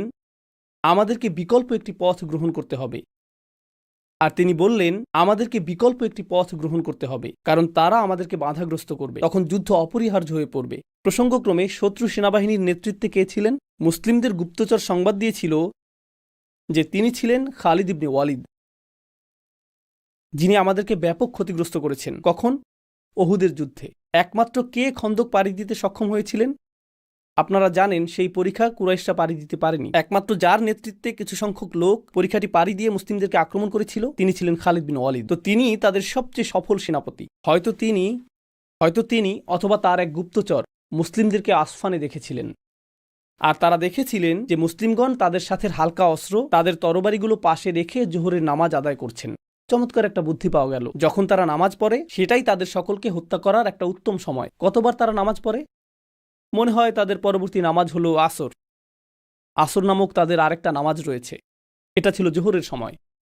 আমি জোহরের সুযোগটা হাতছাড়া করেছি, কিন্তু আসরের সময় তাদের সকলকে হত্যা করব। তো তিনি প্রস্তুত হচ্ছেন। আর আল্লাহ রাসূল সাল্লাল্লাহু আলাইহি সাল্লামের কাছে সলাতুল খৌফ নামক নামাজের একটি পদ্ধতি নাজিল করলেন, যার অর্থ ভীতিকর সময়ের নামাজ। জোহর এবং আসরের মাঝের সময়ে সালাতুল খৌফের ওহী নাজিল হলো। এই নামাজের নিয়মটা কি? তাদের মধ্যে কিছু সৈন্য রাসূল সাল্লাল্লাহু আলাইহি সাল্লামের পেছনে নামাজ পড়বেন, যখন অন্যরা পাহারা দিবেন। অর্ধেক নামাজে তারা নামাজ শেষ করবেন, আর বাকিরা এসে বাকি অর্ধেক নামাজ শেষ করবেন। এটা এই সময়ে নাজিল হলো। তিনি আসরের সময় এসে বললেন, এটা তো দেখতে আগের নামাজটার মতো না, কি ঘটনা? তারা এখন প্রস্তুত। তিনি ভাবলেন আমার কৌশল পরিবর্তন করতে হবে, আমাদেরকে নিজেদের কৌশল নিয়ে পুনরায় চিন্তা করতে হবে। তো তিনি নতুন কৌশল প্রণয়ন করতে মক্কায় ফিরে গেলেন। তিনি সেখানে ফিরে আসার আগেই নবীজি সে স্থান ত্যাগ করেছিলেন। তিনি হুদাইবিয়া নামক স্থানের অভিমুখে যাত্রা করলেন। কিন্তু হুদাইবিয়াতে পৌঁছার জন্য আপনাকে তীক্ষ্ণ প্রস্তরময় পথ অতিক্রম করতে হবে। আপনারা হয়তো মরুভূমিতে এরকম তীক্ষ্ণ প্রস্তরময় অঞ্চলে গিয়ে থাকবেন। আপনি যদি ওমরা করতে মক্কা গিয়ে থাকেন অথবা মক্কা ও মদিনার মাঝখানে গাড়িতে ভ্রমণ করেন, আপনি কিছুটা দূরে পাথর দেখতে পাবেন, আর সেগুলোর বেশিরভাগই সমতল এবং মসৃণ পাথর। কিন্তু এমন কিছু স্থান রয়েছে, যেমন নিউ মেক্সিকোতে আমি কিছু স্থান দেখেছি, ক্যালিফোর্নিয়াতেও কিছু স্থান রয়েছে, যেখানে এমন পাথর রয়েছে যা খুবই ধারালো। এর উপরে আপনি পা রাখতে পারবেন না, আপনার পা কেটে যাবে। right সেখানে উভয় পাশে এই ধরনের বড় পাথর ছিল। 1400 মানুষ তাদের বহনকারী পশুগুলোকে সাথে নিয়ে এই পথে যেতে পারবেন না। কিন্তু তারা জানতেন যে এটাই একমাত্র পথ যার মাধ্যমে তারা কমপক্ষে হুদাইবিয়াতে পৌঁছতে পারবেন। হুদাইবিয়া হলো নিরাপদ এলাকার ঠিক সীমান্তে অবস্থিত। নিরাপদ এলাকার অর্থ আপনি হারাম এলাকার ভিতরে প্রবেশ করবেন, তখন কেউ আপনাকে আক্রমণ করবে না। তো তারা হুদাইবিয়াতে পৌঁছলেন, যেখানে সাধারণত তাদের যাওয়ার কথা না। কিন্তু মক্কাগামী প্রধান সড়কটি এড়িয়ে যাওয়ার জন্য তারা এই পথটি গ্রহণ করলেন। এই পথে তারা রক্তাক্ত হয়েছেন। আর এই পথ সম্পর্কে রাসূল সাল্লাল্লাহু আলাইহি সাল্লাম বলেছিলেন, من يصعد ثنية المرار فإنه يحط ما حط عن بني إسرائيل অর্থাৎ যে উপত্যকায় উঠবে এবং মিরার পাহাড়ের এই সরু পথ অতিক্রম করবে, এই 1400 মানুষ এবং তাদের পশুগুলোর মধ্যে যারাই এই পথ অতিক্রম করবে তারা সেই অবস্থার মধ্য দিয়ে যাবে যেমনটা বনী ইসরাইল গিয়েছিল, যখন আল্লাহ তাদেরকে বলেছিলেন ادخلوا الباب سجدا শহরের দরজা দিয়ে প্রবেশ করো, এটা তোমাদের জন্য পরীক্ষা। ঠিক যেমন বনী ইসরাইলকে পরীক্ষা করা হয়েছিল একটি শহরে প্রবেশ করার সময়। আর এই অভিযানে অংশ নেওয়া প্রত্যেকের জন্য তিনি জান্নাতের প্রতিশ্রুতিও দিয়েছিলেন, একজন ব্যক্তি ছাড়া। তারা বললেন, কোন একজন ব্যক্তি? তিনি বললেন, লাল উটের অধিকারী একজন ব্যক্তি। তারা বললেন, লাল উটের অধিকারী কে এই ব্যক্তি? তখন দেখা গেল যে কাফেলার একেবারে শেষ প্রান্তে এক ব্যক্তি বলছে, তোমরা কি আমার লাল উটটি দেখেছ? তো অপরজন বললেন, সম্ভবত আমি তোমার ব্যাপারে শুনেছি। আমি নিশ্চিত যে রসুল সাল্লাল্লাহু আলাইহি সাল্লামের কাছে গিয়ে তোমার উচিত তোমার জন্য দোয়া করতে বলা। আর সে বলল, তোমার সঙ্গীর দোয়াতে আমার কোনো আগ্রহ নেই, আমি শুধুই আমার উট নিয়ে চিন্তিত। আর এটাই প্রদর্শন করছে যে সে আন্তরিকতা সহকারে সেখানে যায়নি, সেই ছিল সেখানকার একমাত্র মুনাফিক। আর রসুল সাল্লাল্লাহু আলাইহি সাল্লামকে তার ব্যাপারে ওহী প্রদান করা হয়েছিল। এটা এই ইঙ্গিত প্রদান করে যে এই অভিযানের বাকি সকলেই ছিলেন প্রকৃত ঈমানদার, যেটা সূরা ফাতহেও নিশ্চিত করা হয়েছে। এই সূরাটি নাজিল হয়েছিল সম্পূর্ণ এই অভিযানটির শেষে। তো এখন তারা যাচ্ছেন, তারা ভ্রমণ করছেন। খালিদ ইবনে ওয়ালিদ আরও সৈন্যসহ আসফানে ফেরত আসলেন, কিন্তু সেখানে কেউ নেই। তারা প্রস্থান করেছেন। তারা অপরিচিত রাস্তা ধরে কোন দিকে গিয়েছেন? হুদাইবিয়া। তো এখন তিনি ছুটে যাবেন যাতে সেখানে পৌঁছার পূর্বেই তাদেরকে প্রতিহত করা যায়, কিন্তু তারা ইতিমধ্যেই হুদাইবিয়াতে পৌঁছে গিয়েছেন। হুদাইবিয়া ছিল একটি কূপ, পাশে ছিল উটের কুজের মতো পাহাড়, আর কূপটি ছিল শুষ্ক। তো যখন তারা সেখানে পৌঁছলেন রসুল সাল্লাল্লাহু আলাইহি সাল্লামের উটটি থেমে গেল। আমি আপনাদেরকে সেটা পড়ে শোনাচ্ছি। وسار النبي صلى الله عليه وسلم حتى إذا كان بالثنية التي يهبط بها عليهم منها بركت به راحلته। অর্থাৎ নবীজির উটটি অনড়ভাবে থেমে গেল হুদাইবিয়াতে এসে। তাদের পরিকল্পনা হুদাইবিয়া ছিল না, তাদের পরিকল্পনা ছিল মক্কা। পথটি হুদাইবিয়ার মধ্য দিয়ে অগ্রসর হবে, কিন্তু তার উটটি চলা বন্ধ করে দিল। فقال الناس حل حل فألحت। তো মানুষ উটটিকে বলতে থাকলো, হাল হাল, কারণ আরবি ভাষায় আপনি পশুদের সাথে কথা বলেন। পশুদের সাথে কথা বলার জন্য আরবিতে শব্দ রয়েছে। কিছু মানুষ বিভিন্নভাবে পশুদের সাথে কথা বলে। আরবি ভাষায় আসলে এর জন্য নির্দিষ্ট শব্দ তালিকাও রয়েছে। عاقي عاقي, এই শব্দ দ্বারা আপনি কাকের সাথে কথা বলেন। আপনি যদি এটা সজোরে উচ্চারণ করেন তাহলে এর কারণ বুঝবেন। আকি আকি, তাই না? هيا حلا, বলা হয় উটকে ওঠানোর জন্য, حل حل। উঠো ওঠো। তাদের এ ধরনের বিভিন্ন শব্দ রয়েছে কিভাবে পশুদের সাথে কথা বলতে হয়। আমি আসলে এই বিষয়টি কয়েকটি ভিডিও দেখেছি, কারণ কোরআন এমন শব্দের কথা উল্লেখ করেছে। ينعق بما لا يسمع إلا دعاء ونداء। তাই এই বিষয়ে কিছুটা জেনে নিলাম। ভিন্ন ভিন্ন পশু ভিন্ন ভিন্ন শব্দে সাড়া দেয়। একজন রাখাল অথবা এই জাতীয় কোনো শব্দ করতে পারে, আর তখন সবগুলো ভেড়া চলে আসে, কিন্তু অন্য কেউ চেষ্টা করলে তারা আর আসে না। Try again. তো তারা বলল হাল, কিন্তু উটটি সামনে যাচ্ছে না। অনুগত প্রাণী, গৃহপালিত পোষমানা প্রাণী যেমন ঘোড়া অথবা উট, যা সাধারণত প্রভুর আনুগত্য করে থাকে, কখনো কখনো এটা একরোখা হয়ে যায়। আর যখন এটা একরোখা হয়ে যায় তখন এটাকে গাড়ির ট্রান্সমিশন ফেইলিয়ারের মতো মনে হয়। এটা অস্বাভাবিক আচরণ শুরু করে, কথা শুনে না, আমার আদেশ অনুযায়ী এটা সাড়া দিচ্ছে না। আমি এক্সেলেটরে চাপ দিচ্ছি কিন্তু এটা সামনে গুচ্ছে না, কিছু একটা সমস্যা হয়েছে। এটাকে বারবিকিউ করার সময় এসে পড়েছে। So فقالوا خلأت القصوى. কসওয়া হলো রাসূল সাল্লাল্লাহু আলাইহি সাল্লামের উটের নাম। রাসূল সাল্লাল্লাহু আলাইহি সাল্লামের উটের নাম। আর তিনি আসলে এই উটটিকে খুবই পছন্দ করতেন।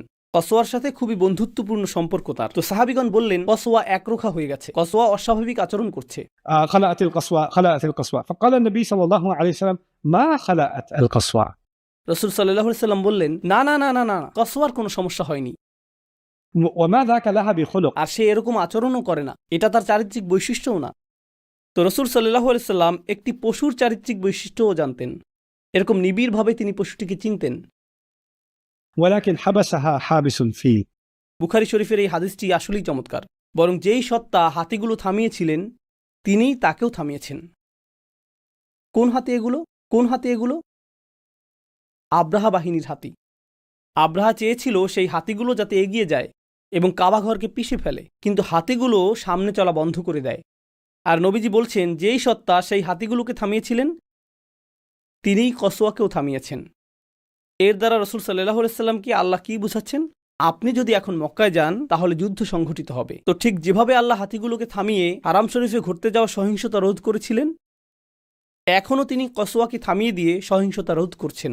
আমরা সামনে এগিয়ে যাব না, আমরা এখানেই তাঁবু খাটাবো। এটাই ছিল নির্দেশনা। বিষয়টা এতই অসাধারণ যে আল্লাহ কাবা ঘরের পবিত্রতা রক্ষা করলেন সেই হাতি দ্বারা, একই উপায়ে তিনি কাবা ঘরের পবিত্রতা রক্ষা করলেন কসওয়ার দ্বারা, সেই মুহূর্তে তাকে থামিয়ে দেওয়ার মাধ্যমে। ঠিক আছে, তো এখন كنا مع النبي صلى الله عليه وسلم 1400. আমরা রাসূল সাল্লাল্লাহু আলাইহি সাল্লামের সাথে ছিলাম 1400 মানুষ। আল হুদাইবিয়া বীরুন, আর হুদাইবিয়াতে একটি মাত্র কূপ ছিল। فنزحناها فلم نترك فيها قطرة. আমরা এটা থেকে কিছুটা পানি পান করি, ফলে শীঘ্রই এক ফোঁটা পানিও বাকি থাকলো না, এক ফোঁটা পানিও বাকি থাকলো না। فبلغ ذلك النبي صلى الله عليه তো وسلم এই সংবাদ নবী সাল্লাল্লাহু আলাইহি সাল্লামের কাছে পৌঁছলো। فجلس على شفيره. তো রাসূল সাল্লাল্লাহু আলাইহি সাল্লাম কূপটির মুখে বসলেন। دعا بإناء من ماء فتوضأ. তিনি একটি ছোট পাত্রে পানি চাইলেন এবং সেই পানি দিয়ে তিনি ওযু করলেন। ثم مضمض ودعا ثم صبه فيها. তারপর রাসূল সাল্লাল্লাহু আলাইহি সাল্লাম কুলি করলেন এবং তা কূপে নিক্ষেপ করলেন। فتركناها غير بعيد. তো আমরা এটা থেকে সরে গেলাম এবং খুব একটা দেরি হয়নি। ثم إنها أصدرتنا ما شئنا نحن وركابنا. আর তারপর কূপটি পানিতে উচ্ছ্বসিত হওয়া শুরু করলো, আর আমরা সকলে পান করলাম এবং আমাদের সকলের পশুগুলোও পান করলো। 1400 মানুষ এই পানি পান করলো, আর উট, ঘোড়া যা এই 1400 মানুষের সাথে এসেছিল তারাও পান করলো, কিন্তু পানি আসা বন্ধ হলো না। এটা ছিল রাসূল সাল্লাল্লাহু আলাইহি সাল্লামের একটি মুজিজা, আর এটা ছিল ঈমানদারদের ঈমানকে নবরূপে বলিয়ান করার একটা উপায়। যারা এই সময়ে এসেছেন, যাদের ব্যাপারে মুনাফিকরা ধারণা করেছিল যে তারা আত্মঘাতী অভিযানে যাচ্ছেন, কিন্তু তারা এখন এই অনুভব করছেন যে আল্লাহ তাদের পাশে রয়েছেন। আর এখন তারা এই ছোট ছোট মুজিজাগুলোও দেখতে পাচ্ছেন, যেমন লাল উটের অধিকারী ব্যক্তিটি, এটাও একটা ছোট মুজিজা। আর তারপর তারা হুদাইবিয়ায় পৌঁছা এবং কূপে পানি প্রবাহিত হওয়া, এটা ছিল আরেকটি ছোট মুজিজা। তো একের পর এক এই মুজিজাগুলো ঘটতে লাগলো। ثم قال صلى الله عليه وسلم والذي نفسي بيده لا يسألوني خطة يعظمون فيها حرمات الله إلا أعطيتهم إياه. রাসূল সাল্লাল্লাহু আলাইহি সাল্লাম এই সময় খুবই অদ্ভুত কথা বললেন। তো এই মুহূর্তে তারা অনুভব করছেন যে আল্লাহর পক্ষ থেকে এই অলৌকিক উপহার এসেছে, শুষ্ক কূপ থেকে পানি উচ্ছ্বসিত হচ্ছে। আর এই মুহূর্তে রাসূল সাল্লাল্লাহু আলাইহি সাল্লাম বললেন, আমি সেই সত্তার শপথ করছি যার হাতে আমার প্রাণ, অর্থাৎ আমি আল্লাহর শপথ করে বলছি, আল্লাহর নির্ধারিত পবিত্র বিষয়গুলোর লঙ্ঘন করো না। এরকম কিছু যদি তারা আমার কাছ থেকে চায়, আমি তাদেরকে তা দিব। এখন বিষয়টা পুনরায় শুনুন, আমি নিজের ভাষায় বলছি। তারা যা খুশি আমার কাছে চাইবে আর আমি তাদেরকে তাই দিব, যদি সেটা হারাম কিছু না হয়। সহজ কথায় বললাম, যদি হারাম কিছু না হয় আমি তাদেরকে তা দিব। এখানে তারা কারা? এটা কুরাইশ। কিন্তু এই মুহূর্তে কেউ জানতো না যে একটা আপোষ মীমাংসা হবে, কেউ জানতো না যে তারা কোনো কিছু চাইবে। প্রকৃতপক্ষে কুরাইশরা কখনোই কিছু চায়নি, তারা শুধুই মুসলিমদের হত্যা করতে চেয়েছে। Right? কিন্তু তিনি ইতিমধ্যেই জানতে পেরেছেন যে তারা কিছু চাইবে, তারা কোনো কিছু চাইবে। আর তিনি এমন কিছু বলছেন যা ওই মুহূর্তে কোনো সাহাবী বুঝতে পারেননি।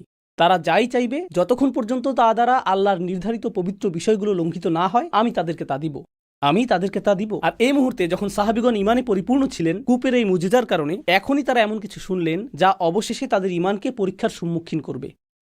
অবশেষে যখন সময় আসবে এবং কুরাইশরা কিছু চাইবে, এটা তাদের রক্তে আগুন ধরিয়ে দিবে। আর এই কথাটি উপকারে আসবে সেই উত্তাপকে প্রশমিত করার জন্য, যাতে বিষয়টা সহ্য করা সহজ হয়। ঠিক আছে, সামনে অগ্রসর হওয়ার আগে আপনারা কেমন বোধ করছেন? এই অংশটি এখন শেষ করতে হবে, কারণ আমাদেরকে আরও অনেক কিছু আলোচনা করতে হবে। তো আমি গোটা বিষয়বস্তুটি পুরোপুরি আলোচনা করতে চাই, যাতে কোনো কিছু বাদ না পড়ে ইনশাআল্লাহ। أن 80 رجلا من أهل مكة هبطوا على رسول الله صلى الله عليه وسلم من جبل التنعيم متسلحين. তো যা ঘটলো তা হলো, তারা তো হুদাইবিয়ায় পৌঁছে গেলেন। যদি তারা হুদাইবিয়া থেকে আধা কিলোমিটার অথবা 1 মাইলের 4 ভাগের 1 ভাগও সামনে যান, তারা নিরাপদ সীমানায় প্রবেশ করবেন। যখন তারা নিরাপদ সীমানার মধ্যে প্রবেশ করবেন, তখন আর কি সম্ভব না, তাদেরকে আক্রমণ করা যাবে না। কুরাইশদের মনোভাব এরকম, অবস্থা বেশ গুরুতর, আমাদেরকে এখনই এই সমস্যার সমাধান করতে হবে। একটা বুদ্ধি হলো, যেহেতু তারা সেখানে বসে আছে, তাদের পশুগুলোকে খাবার খাওয়াচ্ছে, হুদাইবিয়াতে রিল্যাক্স করছে, আমরা যদি 80 জন গুপ্তঘাতক পাঠাই, আমরা নিশ্চিত করব যাতে তাদের মুখমণ্ডল ঢাকা থাকে। তারা সেখানে গিয়ে কয়েকজন মুসলিমকে হত্যা করবে এবং কিছুটা বিশৃঙ্খলা এবং সমস্যা তৈরি করবে। তখন পশুগুলো ছড়িয়ে পড়বে এবং এই লোকগুলো ছড়িয়ে পড়বে, আর আমরা তাদেরকে ছত্রভঙ্গ করে দেব। 1400 মানুষকে হত্যার জন্য 80 জন যথেষ্ট না, কিন্তু বিশৃঙ্খলা সৃষ্টি করার জন্য এটা যথেষ্ট। বেসামরিক একটি পরিবেশে যখন বিস্ফোরণ, গোলাগুলি অথবা সহিংসতা ঘটে, তখন সকলে পালাতে শুরু করে, তাই না? এখানে কুরাইশরাও সেই একই ধরনের বিশৃঙ্খলা তৈরি করার চেষ্টা করছে। আর একটি পরিকল্পনা এটাও ছিল যে ভাগ্য যদি সহায় হয়, তাহলে আমরা তাদের নবীকেও হত্যা করতে পারবো। সুতরাং এই দৃষ্টিতে এটা রাসূল সাল্লাল্লাহু আলাইহি সাল্লামের বিরুদ্ধে গুপ্ত হত্যার প্রচেষ্টাও ছিল। তো এই মুখোশ পরিহিত ৮০ জন মানুষ তানাইম পাহাড় থেকে আকস্মিক হুদাইবিয়াতে নেমে আসে, আর তারা যত বেশি সম্ভব সাহাবীদের হত্যা করার চেষ্টা করল। يريدون غرة النبي عليه الصلاة والسلام وأصحابه তারা নবীজি এবং তার সাহাবীদের মধ্যে উত্তেজনা তৈরি করতে চেষ্টা করল। فأخذهم سلما فاستحياهم. তো হাদিসটি বর্ণনা করছে যে রাসূল সাল্লাল্লাহু আলাইহি সাল্লাম তাদের সকলকে আটক করতে সক্ষম হলেন নিরাপদে, অর্থাৎ কেউ আহত হয়নি, না তারা না আমরা। আর তারপর তিনি তাদেরকে চলে যেতে দিলেন, তাদের মুখোশ খুলে নিলেন। কেন তারা মুখ ঢেকে এসেছিল? কারণ না হলে তো সবাই জেনে যাবে যে তারা কুরাইশ বংশের লোক, যেটি কুরাইশদের জন্য সুনামের হানিকর। মানুষ কুরবানির পশু নিয়ে উমরা করতে এসেছে আর তোমরা তাদেরকে হত্যা করতে চাইছো। মুখোশ পরা অবস্থায় তাদেরকে সাধারণ দস্যুদের মতো দেখাবে, কারণ আরব অঞ্চল এবং দস্যুবৃত্তি ছিল সম্পর্কযুক্ত। সেক্ষেত্রে তারা অপরাধী সাব্যস্ত হতো না, তারা ক্যামেরায় ধরা পড়তো না। কিন্তু এখন তারা সকলেই ক্যামেরায় ধরা পড়ল এবং তাদের সকলকে বেঁধে ফেলা হলো। এরপর রাসূল সাল্লাল্লাহু আলাইহি সাল্লাম তাদের অস্ত্রগুলো রেখে দিলেন এবং তাদেরকে মক্কায় ফেরত পাঠালেন। কুরাইশদের সম্মান আগেই প্রশ্নবিদ্ধ হয়েছিল, কিন্তু এখন প্রকৃতপক্ষেই তাদের সুনামের হানি ঘটল। তাদের জন্য এটা খুবই খারাপ অবস্থা তৈরি করল। কুরআনে আল্লাহ এই ঘটনার প্রতি ইঙ্গিত দিয়েছেন, هو الذي كف أيديهم عنكم وأيديكم عنهم ببطن مكة. তিনি সেই সত্তা যিনি তাদের হাতকে তোমাদের কাছে এবং তোমাদের হাতকে তাদের কাছে পৌঁছতে দেননি, মক্কা নগরীর ঠিক মাঝখানে। Right? Okay. এখন মক্কা হলো মূল এলাকা এবং কুরাইশরাও মূল এলাকাতেই ছিল, কিন্তু অন্য আরও কিছু গোত্র ছিল যাদের অবস্থান ছিল মক্কার কাছাকাছি। ঠিক আছে, আমি একসময় নিউ ইয়র্কে বসবাস করতাম। নিউ ইয়র্কের পাশেই রয়েছে নিউ জার্সি, আর অন্য পাশে রয়েছে ক্যানেটিকেট, তাই না? নিউ ইয়র্কের সাথে সম্পর্কযুক্ত কিছু শহর রয়েছে, আমরা তাদেরকে মানব সভ্যতা হিসেবে বিবেচনা করি না। নিউ ইয়র্কের নিজের আভিজাত্যপূর্ণ, আত্মহংকারপূর্ণ, শ্রেষ্ঠত্বপূর্ণ একটি ভাবমূর্তি রয়েছে, সেখানে অন্য সকলে বহিরাগত। নিউ ইয়র্কে আপনি যখন বলেন আমি প্রত্যন্ত এলাকায় যাচ্ছি, এর অর্থ আপনি ক্যানেটিকেটে যাচ্ছেন, এর অর্থ আপনি ক্যানেটিকেট যাচ্ছেন। এখানে ধারণাটি হলো মক্কা হলো মূল শহর, কিন্তু বনু খুজা রয়েছে, অন্য আরো গোত্র রয়েছে, তারা আশেপাশের গোত্র। পাশেই রয়েছে তায়েফ, এটি দ্বিতীয় বৃহত্তম শহর। এটা ঠিক নিউ ইয়র্কের মতো না, বরং এটা নিউ জার্সির মতো। এটা এরকম। তো আশেপাশের সেই গোত্রগুলো বিচলিত হতে শুরু করলো। তাদের চিন্তা ছিল কুরাইশরা হয়তো নিজেদের ঠিকই রক্ষা করতে পারবে, কিন্তু আমরা তো এই মুসলিমদের হাত থেকে রেহাই পাবো না ভাই। আমাদের বরং নিজেদের অবস্থা নিজেরাই পর্যবেক্ষণ করা উচিত। আমাদের বরং এই লোকদের সাথে আপোষ মীমাংসা করার চেষ্টা করা উচিত। তারাও জানতে পেরেছিল যে মুসলিমরা হুদাইবিয়াতে পৌঁছেছে। তো বুদাইল ইবনে ওয়ারাক্কা সে ছিল বনু খুজার সদস্য, যেটি ছিল মক্কার কাছাকাছি একটি গোত্র। সে মক্কার অধিবাসী না, সে কুরাইশ বংশের না। সে এসে মুসলিমদের সাথে যুক্তিসঙ্গতভাবে কিছু কথা বলার চেষ্টা করল। তো সে রাসূল সাল্লাল্লাহু আলাইহি সাল্লামের সাথে সাক্ষাতের অনুমতি চাইল, আর সে একটি বক্তব্য দিল। এই হলো তার বক্তব্য, إني تركت كعب بن لؤي وعامر بن لؤي. অর্থাৎ আমি কাব এবং আমেরকে পেছনে ফেলে এসেছি, যারা হলো লুয়াইয়ের সন্তান। এর অর্থ কি? লুয়াইয়ের পুত্র কাব এবং আমের ছিল তাদের কিংবদন্তি যোদ্ধা। তারা ছিল তাদের কাছে হারকিউলিস অথবা এই জাতীয় কিছু। এরা তাদের মহান কিংবদন্তি যোদ্ধা। আর যখন তারা এটা বুঝতো যে কেউ আক্রমণের প্রস্তুতি নিচ্ছে এবং হত্যা করার জন্য প্রস্তুতি নিচ্ছে, তখন এরকম বলতো, আমি কাব ইবনে লুয়াই এবং আমের ইবনে লুয়াইকে রেখে এসেছি। তো তার এই কথার অর্থ হলো, তোমরা বুঝতে পারছো না, মক্কার এই লোকগুলোকে আমি যেটুকু দেখেছি তাতে মনে হয়েছে তারা তোমাদের সকলকে হত্যা করতে প্রস্তুত। আর তারপর সে বলল, ونزلوا أعداد مياه الحديبية তারা হুদাইবিয়ার কাছাকাছি চলে এসেছে, ومعهم العوذ والمطافيل. তারা তাদের গর্ভবতী উটগুলোকে সাথে নিয়ে এসেছে। এর অর্থ হলো তারা এমনকি তাদের গর্ভবতী নারীদেরও তাদের সাথে আনছে। এর পেছনের কারণটা মনে আছে? তারা হত্যা করতে প্রস্তুত, তারা পরোয়া করে না, তারা পিছু হটবে না। এটা পূর্ণমাত্রার যুদ্ধ, আপনারা আপোষ মীমাংসার অবস্থানে নেই। এটাই নবীজিকে সে বলতে চেয়েছিল, এটাই সে বলেছে। وهم مقاتلوك وصادوك عن البيت. তারা আপনার সাথে যুদ্ধ করবে, আল্লাহর ঘরে পৌঁছানোর কোনো সম্ভাবনাই আপনার নেই, সেটা সম্ভব না। আপনাকে বুঝতে হবে যে খুব সম্ভবত যা ঘটবে তা হলো আপনারা মৃত্যুমুখে পতিত হবেন। فقال رسول الله صلى الله عليه وسلم নবীজি তাকে জবাব দিলেন, أننا لم نجئ لقتال أحد আমরা কারোর সাথে যুদ্ধ করতে এখানে আসিনি, ولكننا جئنا مؤتمرين বরং আমরা উমরা করতে এখানে এসেছি। وإن قريشا نهكتهم الحرب. কুরাইশদের জন্য যুদ্ধ একটি নেশায় পরিণত হয়েছে, কুরাইশদের জন্য যুদ্ধ একটি নেশায় পরিণত হয়েছে, وأضرت بهم. আর এটা শুধুই তাদের ক্ষতি করছে। এটি নবীজির করা চমৎকার একটি উক্তি, এটা তাদের ক্ষতি করছে। এটা খুব সূক্ষ্মভাবে এই কথা বলে যে তোমরা বদরে শিক্ষা গ্রহণ করনি, ওহুদের প্রথমার্ধে তোমরা পরাজয়ের সম্মুখীন হয়েছিলে, আর মনে আছে যখন তোমরা সকলে মিলে খন্দকের যুদ্ধে এসেছিলে এবং ফিরে গিয়েছিলে। এটা তাদের ব্যাপক ক্ষতি সাধন করেছে। فإن شاءوا مادتهم مدة. রাসূল সাল্লাল্লাহু আলাইহি সাল্লামের সাহসিকতা লক্ষ্য করুন। তিনি রয়েছেন সিংহের মুখে, আর তিনি বলছেন তারা যদি চায় আমি তাদেরকে কিছুটা সময় বাড়িয়ে দিতে পারি, আমি তাদেরকে অতিরিক্ত কিছুটা সময় দিব, يحل بيني وبين الناس. অর্থাৎ তারা দূরে থাকতে পারে। তিনি 3 দিন যাবত উমরা করবেন, সেই সময় তারা পাহাড়ে চলে যেতে পারে এবং বারবিকিউ পার্টি করতে পারে। যদি তারা আমার চেহারা দেখতে না চায়, তারা মক্কা থেকে দূরে চলে যেতে পারে। আমি তাদেরকে ব্যাগ গুছানো এবং তাঁবু তৈরির জন্য কিছুটা সময় দিতে পারি, তারা যেতে পারে এবং এরপর আমি উমরা করব। তিনি দুর্বল অবস্থান থেকে কথা বলছেন না, তিনি ক্ষমতার অবস্থান থেকে কথা বলছেন। আর তারপর তিনি বললেন, فإن أظهر فإن شاءوا যদি তারা দৃঢ়তা প্রদর্শন করতে চায়, فإن شاءوا أن يدخلوا فيما دخل فيه الناس فعلوا. তারা যদি কোনো স্থানে যেতে চায়, যেখানেই তারা যেতে চাইবে, অথবা শহর থেকে দূরেও যেতে চাইলে সেটা তারা করতে পারে, সেটাই করুক। وإلا فقد جموا. আর তারা যদি তা না করতে চায়, وإنهم أبوا যদি তারা প্রত্যাখ্যান করে, ফাওয়াল্লাযী নাফসি বিয়াদিহি, আমি সেই সত্তার শপথ করছি যার হাতে আমার প্রাণ, لأقاتلنهم على أمري هذا حتى تنفرد سالفتي ولينفذن الله أمره. এই মিশন বাস্তবায়নে আমি তাদের বিরুদ্ধে যুদ্ধ করে যাব যতক্ষণ পর্যন্ত না এটা, এই বর্ণনা ভঙ্গিটি আগেও এসেছে, যতক্ষণ পর্যন্ত না এটি বিচ্ছিন্ন হয়ে যাবে, অথবা আল্লাহ নিজে এই মিশনটা বাস্তবায়িত করবেন। হয় আমার সাথে তোমাদের বোঝাপড়া করতে হবে, না হলে তোমরা হয়তো স্বয়ং আল্লাহর পক্ষ হতে নেমে আসা আযাবের মোকাবেলা করতে হবে। কিন্তু এটাই ঘটবে। এটাই ছিল সে আপোষ চেষ্টার জবাব। তো সে একথা শুনল এবং বলল, سأبلغهم ما تقول. সে বলল, ঠিক আছে, আপনি যা বলেছেন তা আমি তাদেরকে বলবো। সে কুরাইশ বংশের না, সে খুজা গোত্রের সদস্য। কিন্তু নবীজি যা বলেছেন সে কাকে গিয়ে বলবে? কুরাইশদেরকে। قال فانطلق حتى أتى قريش. তো সে কুরাইশদের কাছে গেল। قال إنا قد جئناكم من هذا الرجل. সে বলল, আমি এই লোকের সাথে কথা বলে তোমাদের কাছে এসেছি। এই লোক বলতে সে কাকে বোঝাচ্ছে? রাসূল সাল্লাল্লাহু আলাইহি সাল্লাম। وسمعناه يقول قولا আমি তাকে বলতে শুনেছি। فإن شئتم أن نعرضه عليكم فعلنا. সে বলল, যদি তোমরা জানতে চাও যে সে কি বলেছে তাহলে আমি বলবো। সে বলছে, দেখো, এটা আমার বিষয় না, এটা তোমাদের এবং মুহাম্মাদের মধ্যকার বিষয়। আমি শুধু নিজে থেকে পরিস্থিতি বোঝার চেষ্টা করেছি, কিন্তু তিনি আমাকে কিছু বিষয় বলেছেন, যদিও এটা আমার বিষয় না, তোমরা যদি জানতে চাও আমি তোমাদেরকে বলতে পারি। فقال سفهاؤهم لا حاجة لنا أن تخبرنا عنه بشيء. মক্কার কিছু নির্বোধ লোক বলল, তার সম্পর্কে বলার জন্য তোমাকে আমাদের প্রয়োজন নেই। সে কি বলেছে আর না বলেছে এতে কিছু যায় আসে না। وقال ذو الرأي منهم তাদের মধ্যকার বুদ্ধিমান লোকেরা, রাজনীতিবিদেরা বলল, هاتي ما سمعته يقول. বলো সে কি বলেছে। তাদের মধ্যে রাগান্বিত কিছু লোক বলল, সে কি বলেছে তা আমরা জানতে চাই না। আর অন্যরা বলল, না না না, আসো শুনি। So سمعته يقول كذا وكذا فحدثهم بما قال النبي صلى الله عليه وسلم. তো সে তাদেরকে রাসূল সাল্লাল্লাহু আলাইহি সাল্লামের বক্তব্যগুলো বলল। কুরাইশরা এখন জানলো যে নবীজি বিষয়টাকে হালকাভাবে নিচ্ছেন না, তিনি এখানে আপোষ করতে আসেননি, তিনি খালি হাতে ফেরত যাবেন না। ওকে, কুরাইশদের কিন্তু এখনো বেশ আত্ম অহংকার অবশিষ্ট ছিল।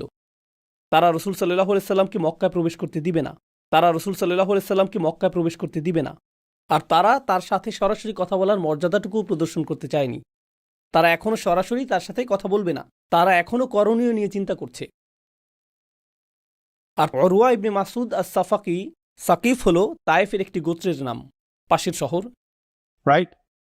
সে বলল, আমি গিয়ে মুসলিমদের সাথে কথা বলবো, আর এতে কুরাইশদের কোনো সমস্যা নেই, কারণ তাদের তো মুখ দেখাতে হচ্ছে না, তাদেরকে সরাসরি কথা বলতে হবে না। তারা তায়েফের একজন অধিবাসীকে পাঠালো তার সাথে কথা বলার জন্য। তো উরওয়া গেল রাসূল সাল্লাল্লাহু আলাইহি সাল্লামের কাছে।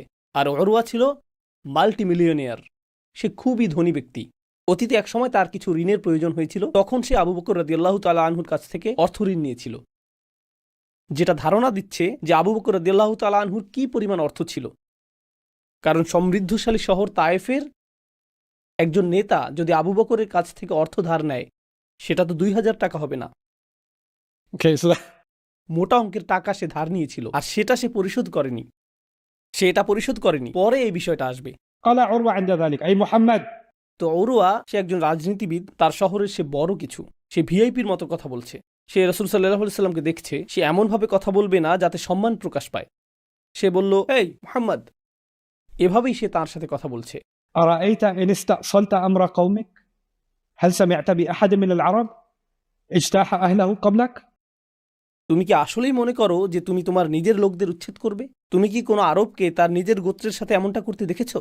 এভাবেই সে নবীজির সাথে কথা বলতে শুরু করলো, কারণ সে বুঝাতে চাইছে যে তুমি তো কুরাইশদের জন্য বিব্রতকর। কিভাবে তুমি নিজের লোকদের উচ্ছেদের চেষ্টা করছো? তুমি তোমার নিজের লোকদের প্রতি বিশ্বস্ত না। এটা বলার অন্যতম একটি কারণ হলো কারণ সে রসুল সাল্লাহ সাল্লামের চারপাশে বিভিন্ন গোত্রের অনেক লোক দেখতে পেয়েছিল। সেখানে সে দাসদেরকে দেখলো, সে এমন মানুষদের দেখলো যাদের পরিবার শতাব্দীকাল যাবৎ একে অপরের সাথে যুদ্ধে লিপ্ত, কিন্তু এখন তারা পরস্পর ভাই, একসাথে নামাজ পড়ছে, খাবার খাচ্ছে। আর সে চিন্তা করছে এরা কারা, এটা কি? আর তুমি তোমার গোত্রের বিরুদ্ধে যাচ্ছ এই লোকদের জন্য। وإن تكن الأخرى فإني والله لا أرى وجوها وإني لا أرى أوشابا من الناس خليقا أن يفروا ويدعوك. সে বলল, আমি জানি না তুমি এখানে কি করছো। শোনো, আমি তোমার চারপাশে এমন লোকজন দেখছি, আমি তোমার চারপাশে এমন মানুষ দেখছি, আমি তোমার চারপাশে এমন বিচিত্র ধরনের মানুষ দেখতে পাচ্ছি যে যদি পরিস্থিতি ঘোলাটে হয়ে যায়, যদি আসলেই সমস্যা দেখা দেয়, যদি যুদ্ধ শুরু হয়, এই লোকগুলো তোমাকে ছেড়ে পালিয়ে যাবে। তারা একটি বাস স্টপের যাত্রীদের মতোই বৈচিত্র্যপূর্ণ। কারণ তার চিন্তা অনুযায়ী কে আপনার বিশ্বস্ত? আপনার গোত্র। কারা আপনার জন্য পতাকা ধারণ করবে? আপনার আত্মীয় স্বজন, আপনার বংশ, আপনার পরিবার। এটাই গোত্রীয় প্রথা, তাই না? এই লোকগুলো এসেছে ভিন্ন ভিন্ন জাতি থেকে, ভিন্ন ভিন্ন গোত্র থেকে। এমনকি কারো কারো আগের ধর্মও ছিল ভিন্ন ভিন্ন, তাদের সকলের ইতিহাস ভিন্ন। তারা কেউ কেউ দীর্ঘ সময় ধরে একে অপরকে পছন্দ করতো না, কেউ কেউ আগে একে অপরের বিপরীতে যুদ্ধ করেছে। আর এখন তারা তোমার পাশে বসে আছে, তারা তোমার প্রতি বিশ্বস্ত হবে না। সে বুঝতে পারেনি যে ইসলাম মানুষের মাঝে কি ঘটায়। সে এটা কখনো দেখেনি। হাজার হাজার বছর ধরে আরবরা এটা দেখেনি, কোনো জাতি এটা দেখেনি। প্রত্যেকেই তার নিজের লোকদের প্রতি বিশ্বস্ত। আর প্রথমবারের মতো এই মানুষগুলো হাজার বছরের গোত্রীয় ইতিহাস ভুলে গেলেন, আর যে বিষয়টা তাদের সম্পর্কযুক্ত করেছে তা রক্তের বন্ধনের চাইতেও অনেক বেশি শক্তিশালী। এটাই ইসলাম। এই বিষয়টা সে উপলব্ধি করতে পারেনি, এটা তার মাথায় আসছিল না, সে এটা বুঝতে পারেনি। তো যখন সে এটা বলল, قال له أبو بكر الصديق. আবু বকর আর সিদ্দিক কথা বললেন। তার বক্তব্যটা আমি এখানে উল্লেখ করব না, কিন্তু তিনি আসলেই অপমানজনক কথা বললেন। তিনি তার স্বভাবের বাইরে গিয়ে একটা কথা বললেন। Okay. তিনি এটা বললেন, এখানে উপস্থিতির মধ্যে কয়েকজন শিশু দেখতে পাচ্ছি, আর এটা একটা মসজিদ, তাই মসজিদের সামনেও আমি কথাটা বলবো না। কিন্তু যদি এটা বলতাম, এটা অস্পষ্ট করে দেওয়ার মতো কথা, যেমন Beep, beep, beep. আর এটা ছিলেন أبو بكر الصديق. সবচেয়ে চমৎকার, সবচেয়ে শান্ত, সবচেয়ে ভদ্র সাহাবী। আর তিনি শুনলেন এই লোকটি রাসূল সাল্লাল্লাহু আলাইহি সাল্লামের সাথে এইভাবে কথা বলছে। এই লোকগুলো তোমাকে অনুসরণ করবে, তোমার জন্য দুঃখ হয়। তখন আবু বকর বলে ফেললেন, Beep, beep, beep. আর তার অবস্থা, أنحن نفر عنه وندعه. আমরা তাকে ত্যাগ করব, আমরা তাকে ছেড়ে পালিয়ে যাব? রাগান্বিত হয়ে আবু বকর সিদ্দিক এটাই বলেছিলেন। فقال من ذا؟ ওরা বলল, এই কথাটা কে বলল? কারণ চারপাশে তো ভিড় ছিল, তাই না? তাই সে দেখতে পায়নি যে কথাটা কে বলেছে। সে বলল, এই কথাটা কে বলেছে? বা কল আবু বকর। তারা বলল, আবু বকর এই কথা বলেছে। কারণ অন্য সকলের অবস্থাও এরকম যে أبو بكر. What is this? قال أما والذي نفسي بيده لولا يد كانت لك عندي لم أجزك بها لأجبتك. সে বলল, সেই সত্তার শপথ করে বলছি যার হাতে আমার প্রাণ রয়েছে, আমি যদি তোমার কাছে ঋণগ্রস্ত না থাকতাম তোমার কথার জবাব দিতাম। মনে আছে যে সে টাকা ধার নিয়েছিল? মূলত সে বিবেচনা করছে এখন আমরা সমানে সমান, আমি তোমাকে আর ঋণ পরিশোধ করব না, কারণ আমি তোমার পাওনা পরিশোধ করেছি সকলের সামনে, তোমার অপমানজনক কথা শোনার মাধ্যমে। Right. তো فاتفق عروة وهو يكلم رسول الله صلى الله عليه وسلم يمص لحيته. বিষয়টা মনোযোগ দিয়ে শুনুন। উরওয়া ছিল রাজনীতিবিদ, সংসদ সদস্যের মতো। সেই সময় বয়োজ্যেষ্ঠরা যখন একে অপরের সাথে কথা বলতো এবং তারা যখন অপেক্ষাকৃত কম মর্যাদা বা বয়সের কারোর সাথে কথা বলতো, আর তাদের যখন মনে হতো যে অপর ব্যক্তি মনোযোগ দিচ্ছে না, তারা সেই অমনোযোগী ব্যক্তির দাড়ি ধরে বলতো, হেই, আমি যা বলছি মনোযোগ দিয়ে শোনো। এটা ছিল তাদের আপোষ মীমাংসার ধরন। আর যারা অভিজাত শ্রেণীর মানুষ, তারা এরকমটা করত এবং পার পেয়ে যেত। তো সে রাসূল সাল্লাল্লাহু আলাইহি সাল্লামের সাথে কথা বলছে, আর সে কি করার চেষ্টা করল? নবীজির দাড়ি ধরার চেষ্টা করল। এখন মুগীরা রাদিয়াল্লাহু তাআলা আনহু, তিনি মাথায় শিরস্ত্রাণ পরিহিত ছিলেন। আমি ঘটনাটি পড়ছি। قائم على رأس رسول الله صلى الله عليه وسلم بالسيف. মুগীরা রাসূল সাল্লাল্লাহু আলাইহি সাল্লামের ঠিক মাথার কাছে দাঁড়িয়েছিলেন, আর তার মাথা আবৃত, وعلى وجهه المغفر. আর তার মাথায় একটি শিরোনাস্ত্র ছিল। তো তার চেহারা দেখা যাচ্ছিল না। তিনি যোদ্ধাবেশে একজন প্রহরী, তার নাম মুগীরা, আর তিনি রাসূল সাল্লাল্লাহু আলাইহি সাল্লামের পাশে দাঁড়িয়েছিলেন। فاتفق المغيرة كلما مس لحية رسول الله صلى الله عليه وسلم قرع يده ويقول اكفف يدك عن مس لحية رسول الله. প্রতিবারই সে যখন নবীজির দাড়ি ধরার চেষ্টা করত, মুগিরা তরবারির হাতল দিয়ে তার হাতে সজোরে আঘাত করতেন। আর তার অবস্থা আর আলোচনার এক পর্যায়ে আবারও সে হাত বাড়ালো আর তার হাতে আবারও আঘাত এসে পড়ল 2-3 বার। তৃতীয়বার তিনি বললেন, রসুল সাল্লাল্লাহু আলাইহি সাল্লামের দাড়ি থেকে তোমার হাত দূরে রাখো, قبل أن لا تصل إليك। না হলে এটা আর তোমার নিজের কাছেই ফিরবে না। হাত নিজের কাছে রাখো, না হলে তোমাকে হাতটি হারাতে হবে। কেউ উরওয়ার সাথে কখনো এইভাবে কথা বলেনি, কেউ উরওয়ার সাথে কখনো এইভাবে কথা বলেনি। তাদের সাথে কেউ এভাবে কথা বলে না, তারা তো অভিজাত শ্রেণী। সে বলল, فلما أكثر عليه غضب عروة فقال ليت شعري। উরওয়া অপমানিত এবং রাগান্বিত হয়ে উঠল। সে বলল, Are you serious? সত্যিই কি এটা ঘটেছে? من أنت يا محمد؟ তুমি কে মুহাম্মদ? মূলত সে বলছে, তুমি নিজেকে কি মনে করছো? আর তারপর সে বলছে, ومن هذا الذي أرى من بين أصحابك؟ আর এটা কে যে আমার সাথে এরকম করার দুঃসাহস দেখিয়েছে? তোমার পেছনে এটা কে যে আমাকে আঘাত করলো? فقال رسول الله صلى الله عليه وسلم রাসূল সাল্লাল্লাহু আলাইহি সাল্লাম বললেন, هذا ابن أخيك المغيرة ابن شعبة। এটা তোমার ভাতিজা মুগীরা ইবনে শুবা, কারণ তার মাথায় শিরোনাস্ত্র পরিহিত ছিল। Hey uncle, what's up? فقال رسول الله صلى الله عليه وسلم هذا ابن أخيك المغيرة ابن شعبة. قال وأنت بذلك يا غدر والله ما غسلت عنك عذرك إلا بعلابة أمس لقد ورثت। সে বলল, তুমি আমার সাথে যে বিশ্বাসঘাতকতা করেছো তা আমি কখনোই ভুলব না। তো সে আসলেই বেশ চিন্তিত। সে বুঝতে পারল এই আপোষ চেষ্টা কার্যকর হবে না। প্রথমত আবু বকর সিদ্দিকের কাছ থেকে সে গালমন্দ শুনল, এরপর তার আপন ভাতিজা তার হাতে আঘাত করল। সে ভাবল, এই লোকগুলোর উপর আমার কোনো প্রভাব নেই, এদের সাথে আমি আলোচনা চালাতে পারবো না। তো সে ফিরে আসলো কুরাইশদের কাছে। فقال يا أي قوم কথাগুলো লক্ষ্য করুন। সে বলল, হে লোক সকল, والله لقد وفدت على الملوك। সে বলল, আমি এর আগে রাজা মহারাজাদের কাছে দূত হয়ে গিয়েছি, আমি পৃথিবী ভ্রমণ করেছি এবং দূত হয়ে অনেক রাজদরবারে গিয়েছি। وفدت على قيصر وكسرى। আর আমি রোম এবং পারস্যের মহারাজাদের দেখেছি, সেই সময়ের 2 পরাশক্তি, والنجاشي। এবং আবিসিনিয়ার রাজা। والله إن رأيت ملكا قط আমার জীবনে এরকম কোনো রাজা দেখিনি يعظمه أصحابه ما يعظم أصحاب محمد صلى الله عليه وسلم محمدا। আমি আমার জীবনে এমন কোনো রাজার সহচর দেখিনি যারা তাদের রাজাকে সম্মানিত করে, মহিমান্বিত করে, তাদের রাজার মহত্বকে উচ্চকিত করে, যেভাবে মুহাম্মাদের সহচররা তার মহত্বকে উচ্চকিত করে। আমি রাজদরবারে কখনো এরকমটা দেখিনি। والله إن تنخم نخامة إلا وقعت في كف رجل منهم। এখানে সে কাব্যিক ভাষায় কিছুটা অতিরঞ্জিত করে বলেছে। সে বলল, এই লোকটি যদি থুতুও ফেলে তা তার অনুসারীদের কোনো একজনের হাতেই পড়ে, তারা তা মাটিতে পড়তে দেয় না। فذلك بها وجهه وجلده।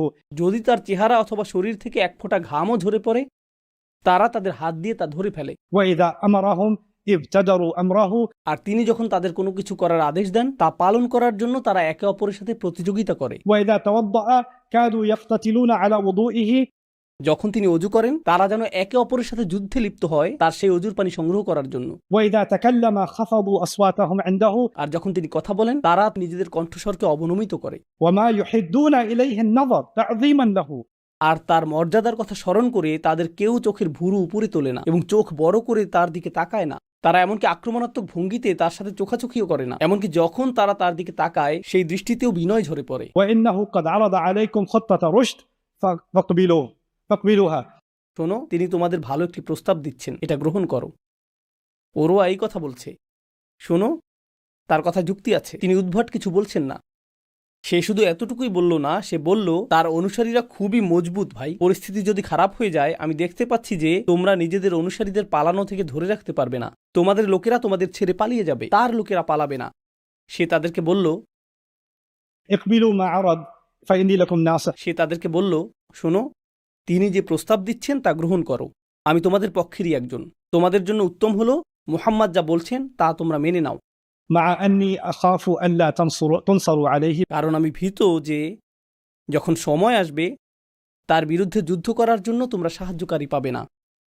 رجل أتى هذا البيت معظما له معه الهدي ينحره وينصرف। সে বলল তিনি একজন মানুষ যিনি কাবা ঘরের উদ্দেশ্যে এসেছেন, শুধুমাত্র ঘরটির প্রতি শ্রদ্ধা প্রদর্শনের জন্য। তিনি আসবেন, পশু কোরবানি করবেন এবং চলে যাবেন। এটা এতটাই সহজ। জবাবে তারা যা বলল আমি তা পড়ে শোনাচ্ছি। তারা তাকে বলল, لا تكلم بهذا يا أبا يعفور. আবু ইয়াফুর হলো তার ডাক নাম। তারা বলল, এভাবে কথা বলো না, আমরা তোমাকে সম্মান করি, তুমি এভাবে ভেঙে পড়ছো কেন? لو غيرك تكلم بهذا للناه. যদি অন্য কেউ এরকম কথা বলতো আমরা তার সাথে ভিন্ন আচরণ করতাম। আমরা তোমাকে সম্মান করি, কিভাবে তুমি এরকম কথা বলছো? ولكن نرده عن البيت في عامنا هذا ويرجع إلى قابل. তারা বলল, ঠিক আছে ঠিক আছে, ভালো কথা, সে এই বছর আসতে পারবে না, কিন্তু পরবর্তী বছর হয়তো আমরা তাকে আসতে দিব। তো কুরাইশ ইতিমধ্যে দুর্বল হতে শুরু করেছে, তাই না? কারণ প্রথমে তারা বলেছিল যে আমরা আপনাকে কাবা ঘর দেখতে দিব না, তারা আপনার বিরুদ্ধে যুদ্ধ করবে, তারা আপনাকে হত্যা করবে, তারা তরবারিতে ধার দিচ্ছিল, তাদের নারী ও শিশুরা মারা যেতেও প্রস্তুত। আর এখন তারা বলছে এই বছর না, পরের বছর। তো তাদের দুর্বলতা প্রকাশিত হতে শুরু করলো, তাদের অক্ষমতা প্রকাশিত হতে শুরু করলো। তো আমরা পরের পর্বে আলোচনা চালিয়ে যাব। বারাকাল্লাহু লি ওয়া লাকুম।